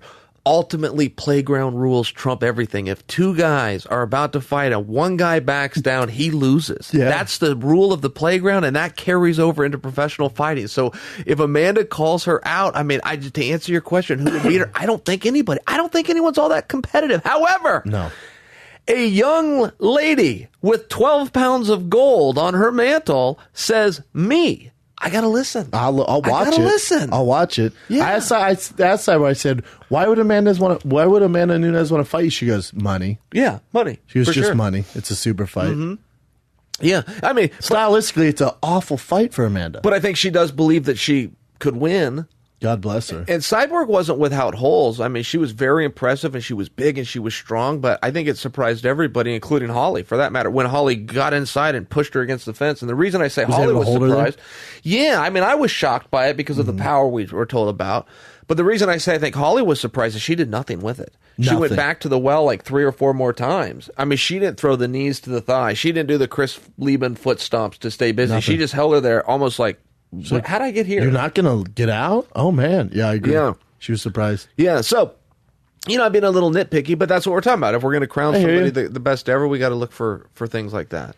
We'll get you out of here, man. You're not cutting weight. I'm about 40 pounds under. And you know what? I'm still trying to lose weight.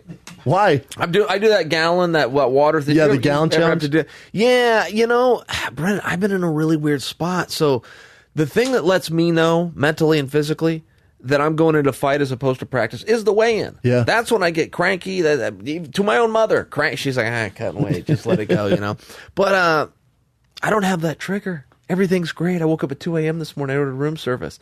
I ordered something I don't even like to eat. Might just as on well. principle. Finally. Yeah, just on principle. Is it weird for you? Yes. I'm a little bit. I'm trying to make myself uncomfortable. I'm trying to do the things that the weight cutter's always done. As How part much of are you the weighing right now? preparation.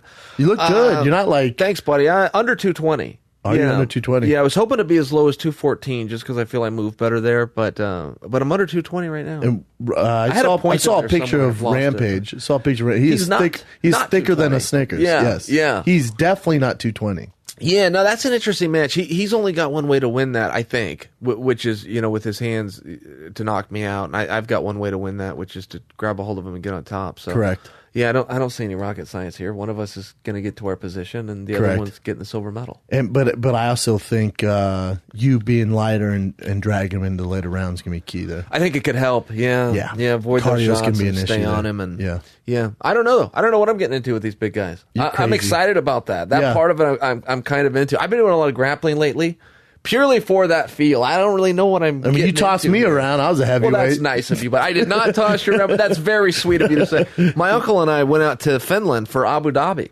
Oh, really? My uncle's an old wrestler. He can't figure out this guy's laying on his back. Why is the refs not stopping this match? Hey, that's a pin. Yeah, what's come going on, on here? what's going on here? I had. I know you're getting me out here, but I will tell you something. It might make you laugh. I did Abu Dhabi, and I went out to do a super fight. And I had Laborio, and Laborio ended up hurt and couldn't do it, so they put Frank Mir in, and Frank ended up with an obligation, so they put another gentleman in. So we did our super match, and a spot opened up for the Absolute.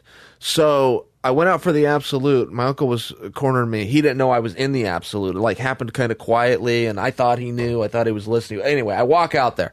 So I have this match with this guy named Craig Jones, and we get up, and my uncle didn't know who won. He's going, well, what happened there? Who won? He's on his back, and they Yeah. raised his hand. Yeah. I got to go to the head table and argue this thing. Yeah. It's like, nah, let's head to the back. Craig's advancing.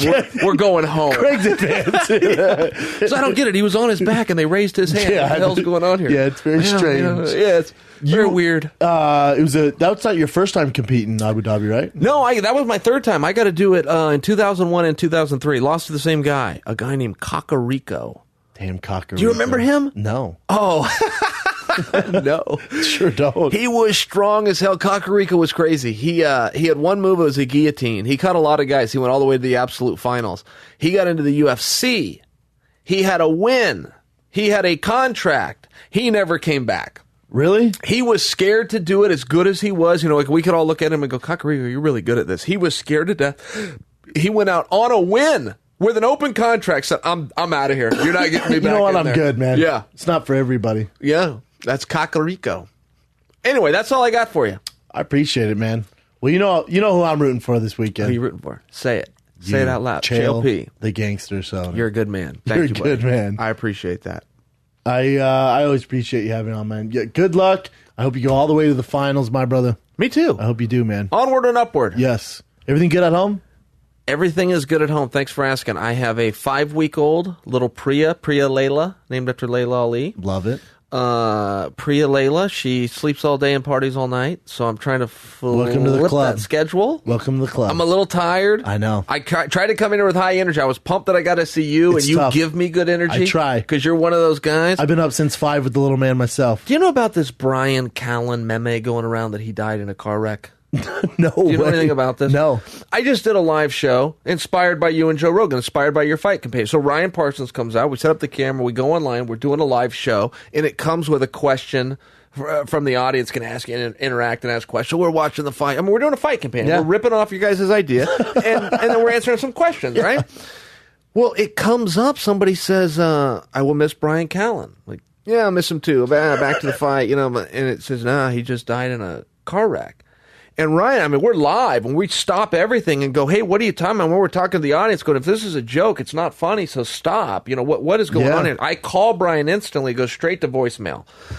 Well, apparently there's something that's been going around for like 15 years. It's the Brian Callen meme. What? M-E-M-E, am I saying that right? Meme? A meme? Oh, a meme. Okay, a Brian Callen meme. It's something about him in a car wreck. And it's not funny. I thought I would bring it up to you. It's not funny. No, he's not dead. I just saw him yesterday. Dan, I don't know where that came from or why they insert. But as soon as Ryan and I got real, and it was very real and authentic. That's scary, man. The listeners were cool enough to quickly go, whoa, wait a minute. No. We thought you knew about this. Yikes, man.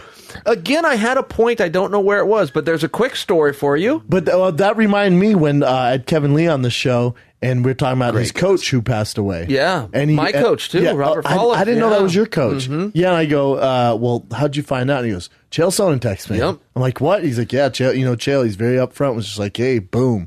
And I was like, what? Yeah. I had to tell 3 people, and that was very hard. Somebody called and told me, and it was kind of like, okay, you go right, and I'll go left. Here's your guys. Here's my guys.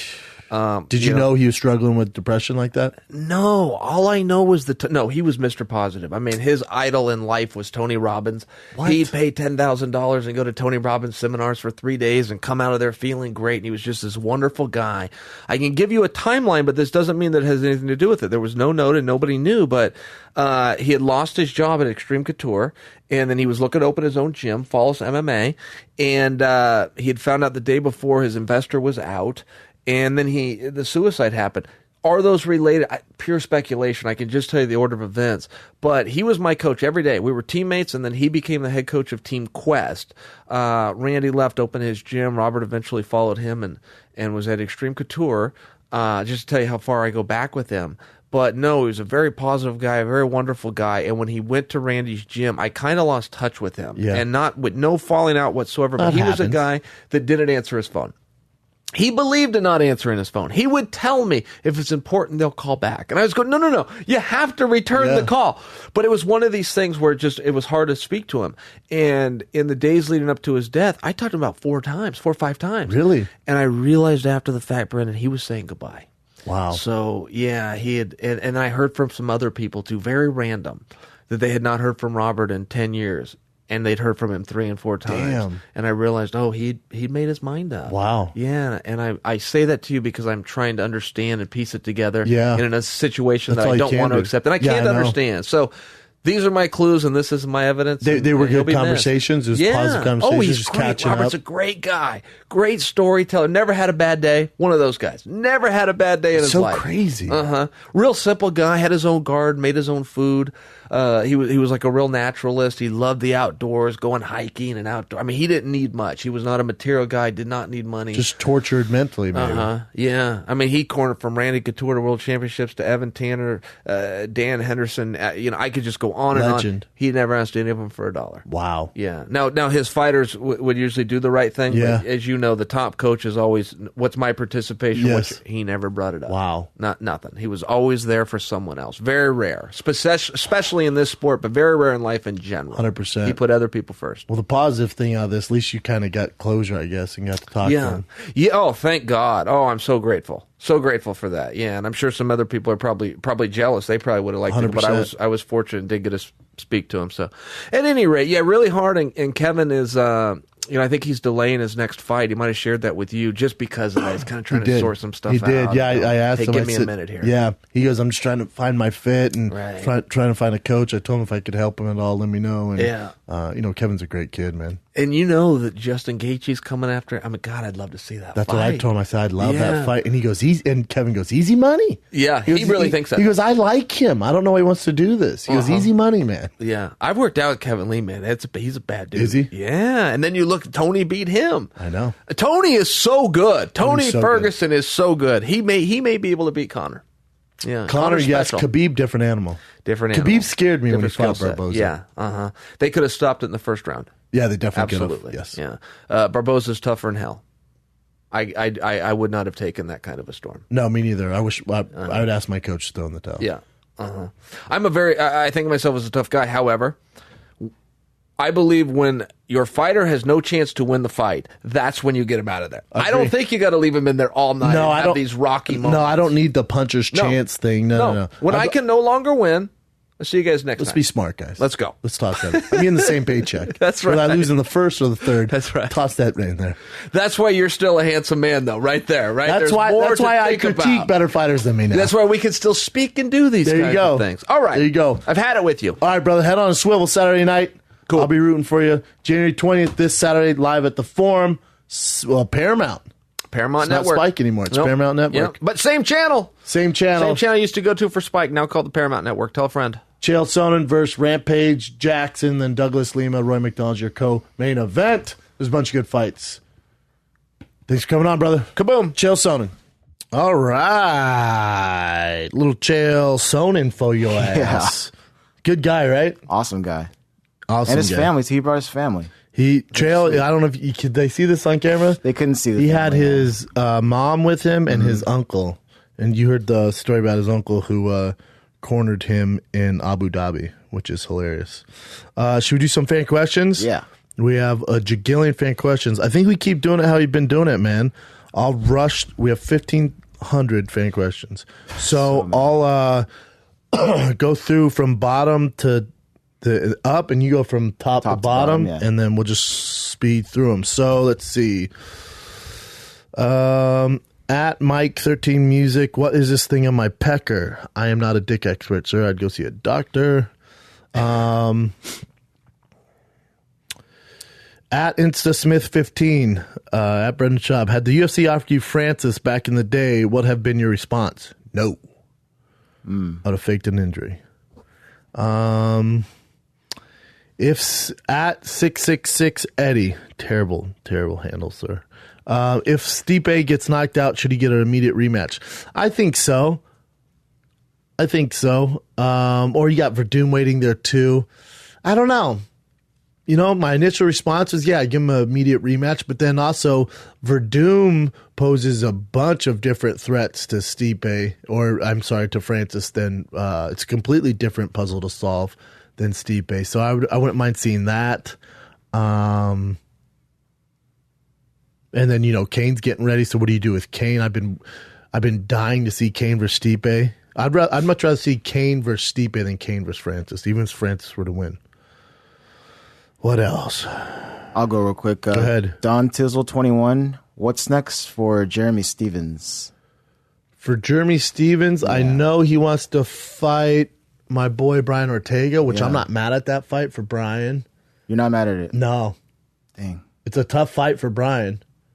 But he could get the chance at the belt if he waits, right? I don't know if they're willing to give him that yet. I don't think so. I think he's one away from the title shot. I think he's one away. A win over Jeremy Stevens guarantees him that. I think he's number 3 in the world. I could see that. God, Brian's right there. Yeah. Brian is right there. Damn, they have Josh Emmett as number 4 now? Yeah. Jesus. That's kind of messed up because that makes of the weight zero thing. sense. They just launched him in there. I'm a fan of Josh Emmett, but they just launched him in there like that? I'll tell you what I wouldn't mind for Brian Ortega would be Yair Rodriguez next. That would be a fun one. That would be fun. Jose Aldo's out there. God, when you're Brian Ortega, you're number 3. It's Jose Aldo's the only guy ranked higher than you. He's not matched up. And outside that, Jeremy Stevens is a tough fight for Brian. Either way, exciting stuff. Cool.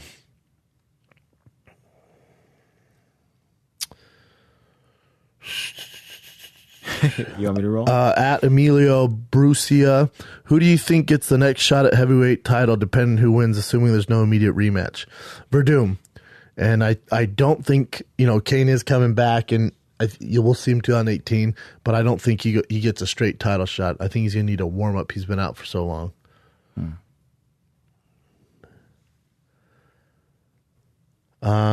Is Francis scarier than anyone you've ever faced, and who would win between Francis and Brock? At Marcos_JW. Good question, man. Is Ngannou scarier than anyone I ever fought? Depends. Scary. You mean scary looks wise, or his resume is not that scary. Fighting Big Nog in Brazil was pretty scary. That guy has quite the resume. Fighting Crow Cop's pretty scary, just because what they stand for. And you're talking about legends. Fighting LeVar Johnson, who was roided to the gills, was pretty scary. And then afterwards, at an after party, his entire biker gang was there. That was a little scary. Francis is a nice guy. Obviously, he hits like a Mack truck, and he has the whole Bane vibe going on. Scary, different. Everyone's scary. It depends how you want to paint these guys as scary. Kane, to me, is actually scarier because Kane in his prime. Because with Stipe, it's a quick death. Kane's like ISIS. He's going to torture you. You know what I'm saying? You're going to get embarrassed. If you don't get knocked out, you're going to get embarrassed. It's like, would I rather deal with Khabib or Conor? Probably Conor if I had to pick my poison there, because if you fight Conor and you're striking guy, at least you're going to get one to the face and it's over. If you're going to lose, you know what I'm saying? Let's say you lose the fight. With Khabib, it's going to be torture, man.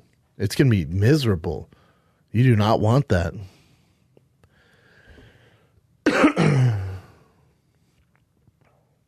At Jeff_Garabedian, he says, I have tickets to Schaub's show Friday night in Boston. That's all sold out to Wilbur. My date canceled. Anyone interested? DM me. I'd probably ask a girl, my man. At FrankCom21, any plans to come back to the UK? Yes, every year. Want to jump in? Go ahead. God's Eye the Great. If this goes into the championship rounds, I'm guessing he says, obviously, Stipe and Ngannou. Who takes it? Yes. So if Francis does not, I think if Francis doesn't win by the first 2 rounds, Stipe wins this fight. If this fight goes into the 3rd round, this is Stipe's fight to win. He'll win rounds. He'll be more active. He'll be a more pressure fighter. That means he's not getting hit. That means he's coming in and out. He's level changing. He's getting his underhooks. He's wearing Francis out. If this goes past, you know what? I will say if this fight goes past a round and a half, if we get into the later 2nd round and he hasn't knocked out Stipe, Stipe wins this fight.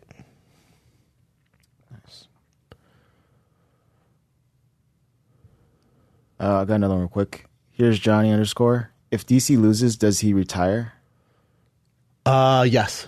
He does. I think DC, he even commented this is his last year. I think if he were to lose, they would speed that up.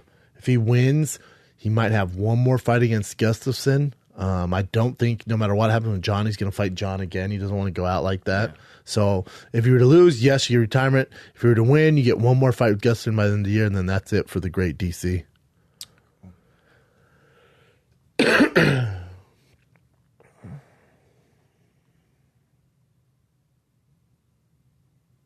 want another one? Sure, man. It's all Stipe Francis stuff. Yeah. It's more them claiming what they think is going to happen. Ed_Limitless. Who matches up better against Kane upon his return, Stipe or Francis? That's a great question. I don't know, because Francis I haven't seen really push to the test with a guy like Stipe. So we're going to see a lot more out of Francis depending if Stipe has some success with his grappling. So I'd rather see Stipe versus Kane because they're very similar. And I think even if Francis wins this fight, you can't regard him as one of the best ever. Obviously, he only has a handful of fights and he's beat some older fighters. But with Stipe, the only argument you have on him not being the best ever when you look at his resume is that people always go Kane. So I think him versus Kane would solidify who is the best UFC heavyweight of all time.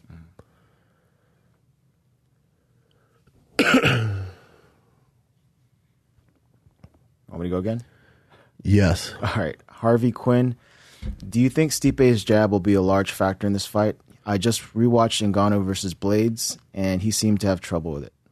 Trouble with the jab? The jab, yeah. Yeah, I think Francis is getting, to watch that fight where he had a few mishaps, it's such a long time ago, especially a guy who's evolving as fast as he is.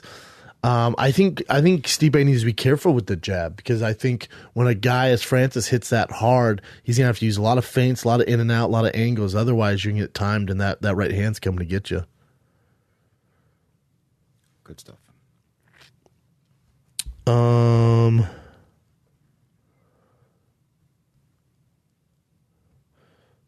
How at Declan Williams? How do you think Rumble would do against Francis?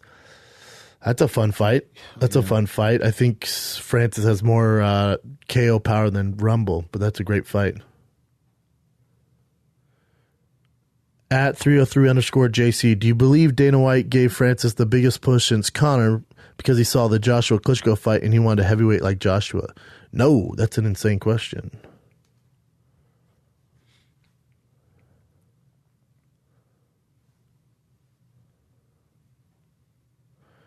At Nick the Unlikely, now being in the limelight more than ever, how do you feel about fans approaching in public?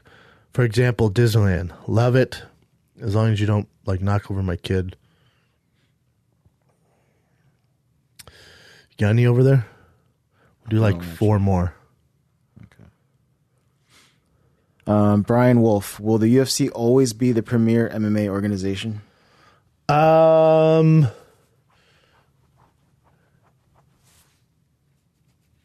mean, to say always, I don't know. Right now, obviously, they're clearly the front runners because of their depth. But, that Paramount Network's doing good things, and they've been signing a lot of guys. So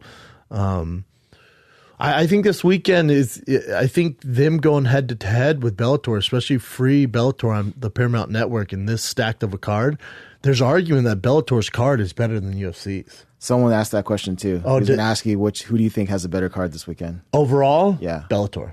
Mm-hmm. I think the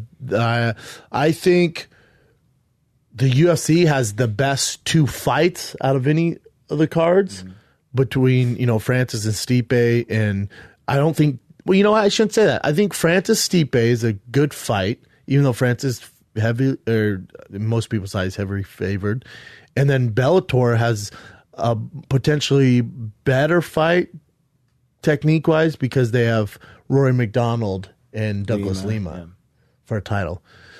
I don't think DC Volkan's competitive. I don't think that's that great of a fight. And then outside that, it's a terrible card.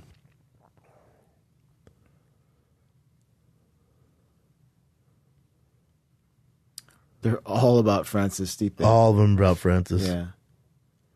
Which makes me think, I was going to say that makes me think maybe this fight's bigger than I thought, but when you look at the card, it's pretty much...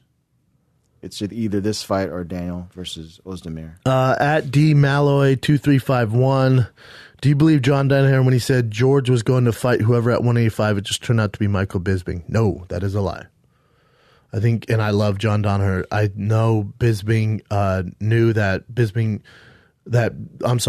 knew Bisping was easy pickings for him, and he was going to do that one fight. Outside that, he can't compete at 85. He's a very, very, very smart man. Danaher is very, very smart. His trainer for us is the smartest mind in the game. They knew exactly what they were doing.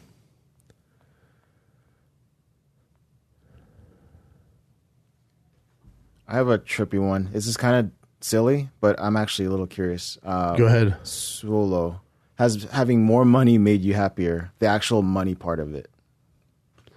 Has more money made me happier? I've never been money driven. I think I'm doing what I love, and the money has come with it because based off decisions or whatever I've made, and it allows my family to do whatever they want. So that makes me happy. Huge, yeah. Or it allows me to live in a certain area because I'm house shopping now, so it allows me to move into a safer neighborhood and a better school system for my kids. So that makes me happy, but I'm not driven by money. I've never made decisions based off money. I've never started a show because of money. I've never done stand-up because of money. None of it. It's mainly goal-driven, right? Yes. Mm-hmm. And my passion, what I like to do. Yeah. Jesus Christ, it's all Stipe Francis, isn't it?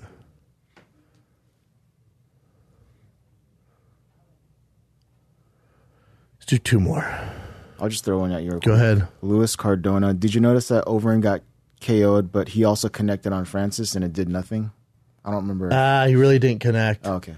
Yeah, he really didn't connect. He kind of, it was like, oh, slap. He didn't connect, though.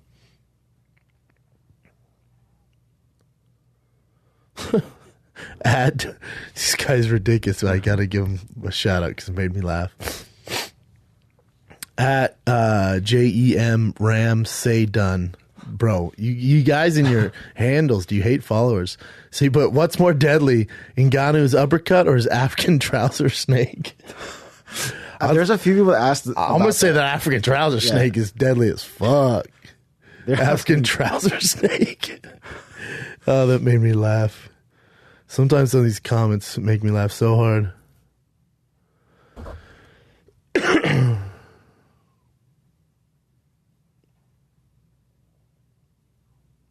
All right, since we're waiting, Mason_Kane, do you think, I don't know how this is, do you think if DC and Stipe have a potential fight, do you think, will they have a potential fight if they both win on Saturday night? So they would fight each other. I would love DC back at heavyweight. That'd be amazing. You know what? That could be his next fight. That's not a bad idea. It's not a bad idea at all.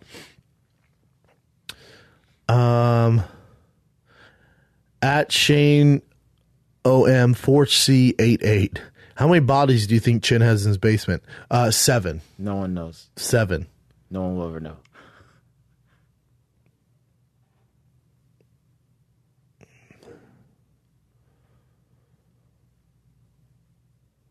At VZ Rain, Khabib or Tony, one of the tough fights to pick, I reckon. Hello from down under. Hello, mate. I agree. Tough fight to pick. Amazing fight. Best fight matchup of the year. Skill. Just, I'm so excited for that fight. I swear to God, if someone doesn't make weight, I'm going to cry and quit watching the UFC.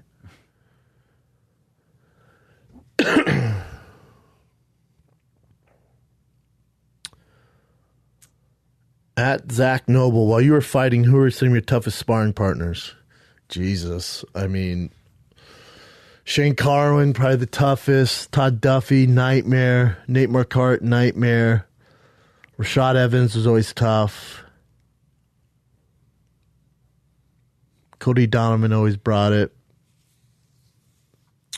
Gustafsson was a fucking nightmare for me. Brandon Vera was tough. Orlovsky was a nightmare. John Jones was a nightmare. That's a lot of people. Yeah. A lot of good people. Been around, yeah. Been around, man. Yeah, all of them were tough, man. Out of the best I've ever seen in training, DC would fucking, yeesh. I did 6 rounds with him, and that was not fun. He made it miserable. But Gustafsson's probably the best I've seen in training camp. John I never saw him when I was at Jackson. I never saw him go like full pace, but he still beat the shit out of everyone. But Gustafsson, I saw do straight up work. He's a freak, man. Such a freak and such a great guy. Such a professional. Can't believe he doesn't have a belt yet. Okay, I'll do one more and you do one more. Okay. At Nad's White House. Myself, a dad of 15 months old, soon to be a new baby. I look how busy you are and how do you manage your family and work time like you do. It's tough, my man. The toughest part is the late nights doing comedy and then the early mornings. Like my son woke up at 4:40 this morning. So those make it tough. I try to get naps during the day. Sometimes my schedule doesn't allow me to, but and then also when I go home, so let's say I don't have stand up, so I'm home usually around 5-ish, 5 or 6. Let's say 5. So I'm with my son from 6 a.m. to 9:30 a.m. And then again when I'm home, I'm with him from 5 to about 7:30 before he goes to bed. And when I'm with him, I don't have there's no phone, there's nothing. Full attention on the little dude. And then the weekends also off my phone. I might post my shows during the morning. Other than that, I don't bring my phone with me. I leave my phone in upstairs so I'm not tempted or anything like that. You want one more? Yeah, let's do it. This is more of a personal thing. So, Andrew61692, what's the best memory you had at a sporting event that you went to? That I was part of? That you either went to or part of or anything. What was the best memory? God, dog. To wrap up into one event.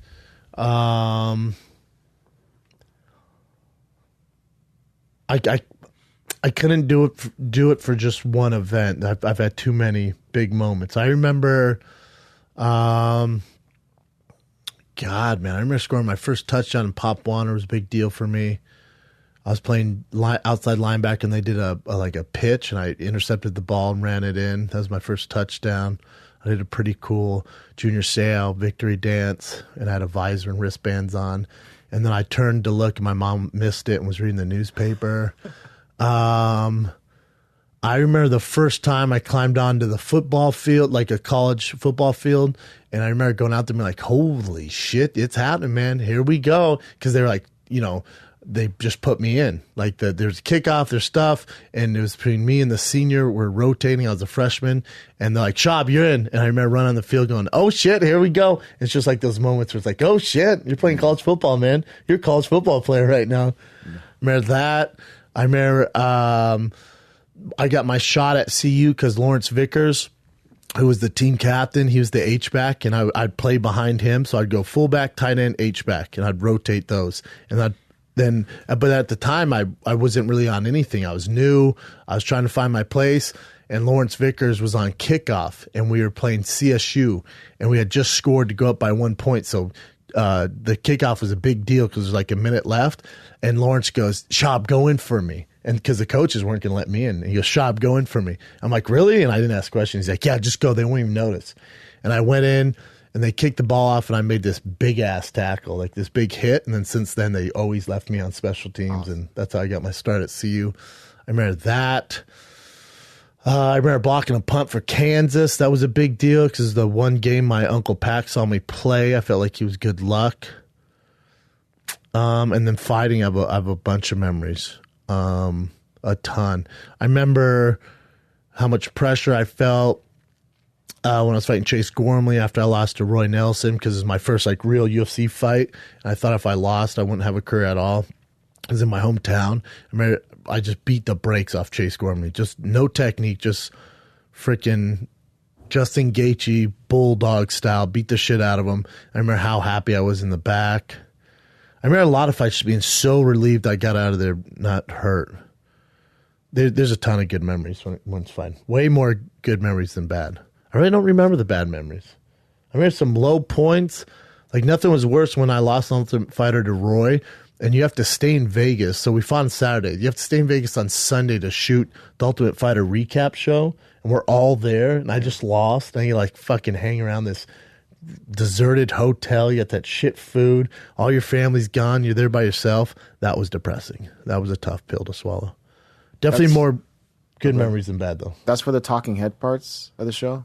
Is it when you're sitting on and you're telling what happened during the fight? Yeah, they used to have a show called like The Aftermath on the Ultimate Fighter. It was a different show. Yeah, because our season was so big, so they did that. And I remember, yeah, the whole cast was there, and the other guys like happy because it wasn't that big of a deal. But I just lost to Roy, and I felt like it was my entire world, so it was a bummer. Is that it? That's it. Boom. Good questions, guys. Appreciate the questions. We tried to get to a lot of them, but we had 1,500 questions, and I'd say 1,300 were about Francis and Stipe, who would win. So for sure read the questions above you before you post. But hopefully we got to most of them. And that is it, guys. Thank you for listening. That's Chael Sonnen. Next week we have Cyborg on, and the week after that we have Kevin Lee. And more to come. So thank you guys for listening. Enjoy the fights this weekend. You got Bellator for free on Paramount Network. Chael Sonnen, Rampage, Douglas Lima, Rory Macdonald. Then you got the big UFC Boston, and that is Stipe versus Francis Ngannou. And I will see you Friday night, Boston, Wilbur Theater. That bad boy is sold out. I've never been more excited for a show in my life. But that one is sold out. So outside that, January 31st, I'm in Denver, Downtown Comedy Works. The Thursday night show is sold out, so we added this extra show. It's a Wednesday night in Denver, my hometown. Get tickets right now, tfatk.com. And then February 2nd and 3rd, I'm in St. Louis, Missouri. Come and get it. 4 shows, 2 shows a night. Thursday, it's a Friday, Saturday night in St. Louis. Get tickets right now, tfatk.com. And then I'm in La Jolla the end of the February, which is basically San Diego. And then in March, I think just announced Florida. I'm coming. Get your Florida orange juice ready and keep your fucking alligators away from me. I am in Tampa and I'm at the Palm Beach. Tampa, Palm Beach, tfatk.com. Florida, let's do this. But Boston this weekend, I'm looking forward to it. Thank you guys for listening. I love you. Bigger, browner, badder. I'm out.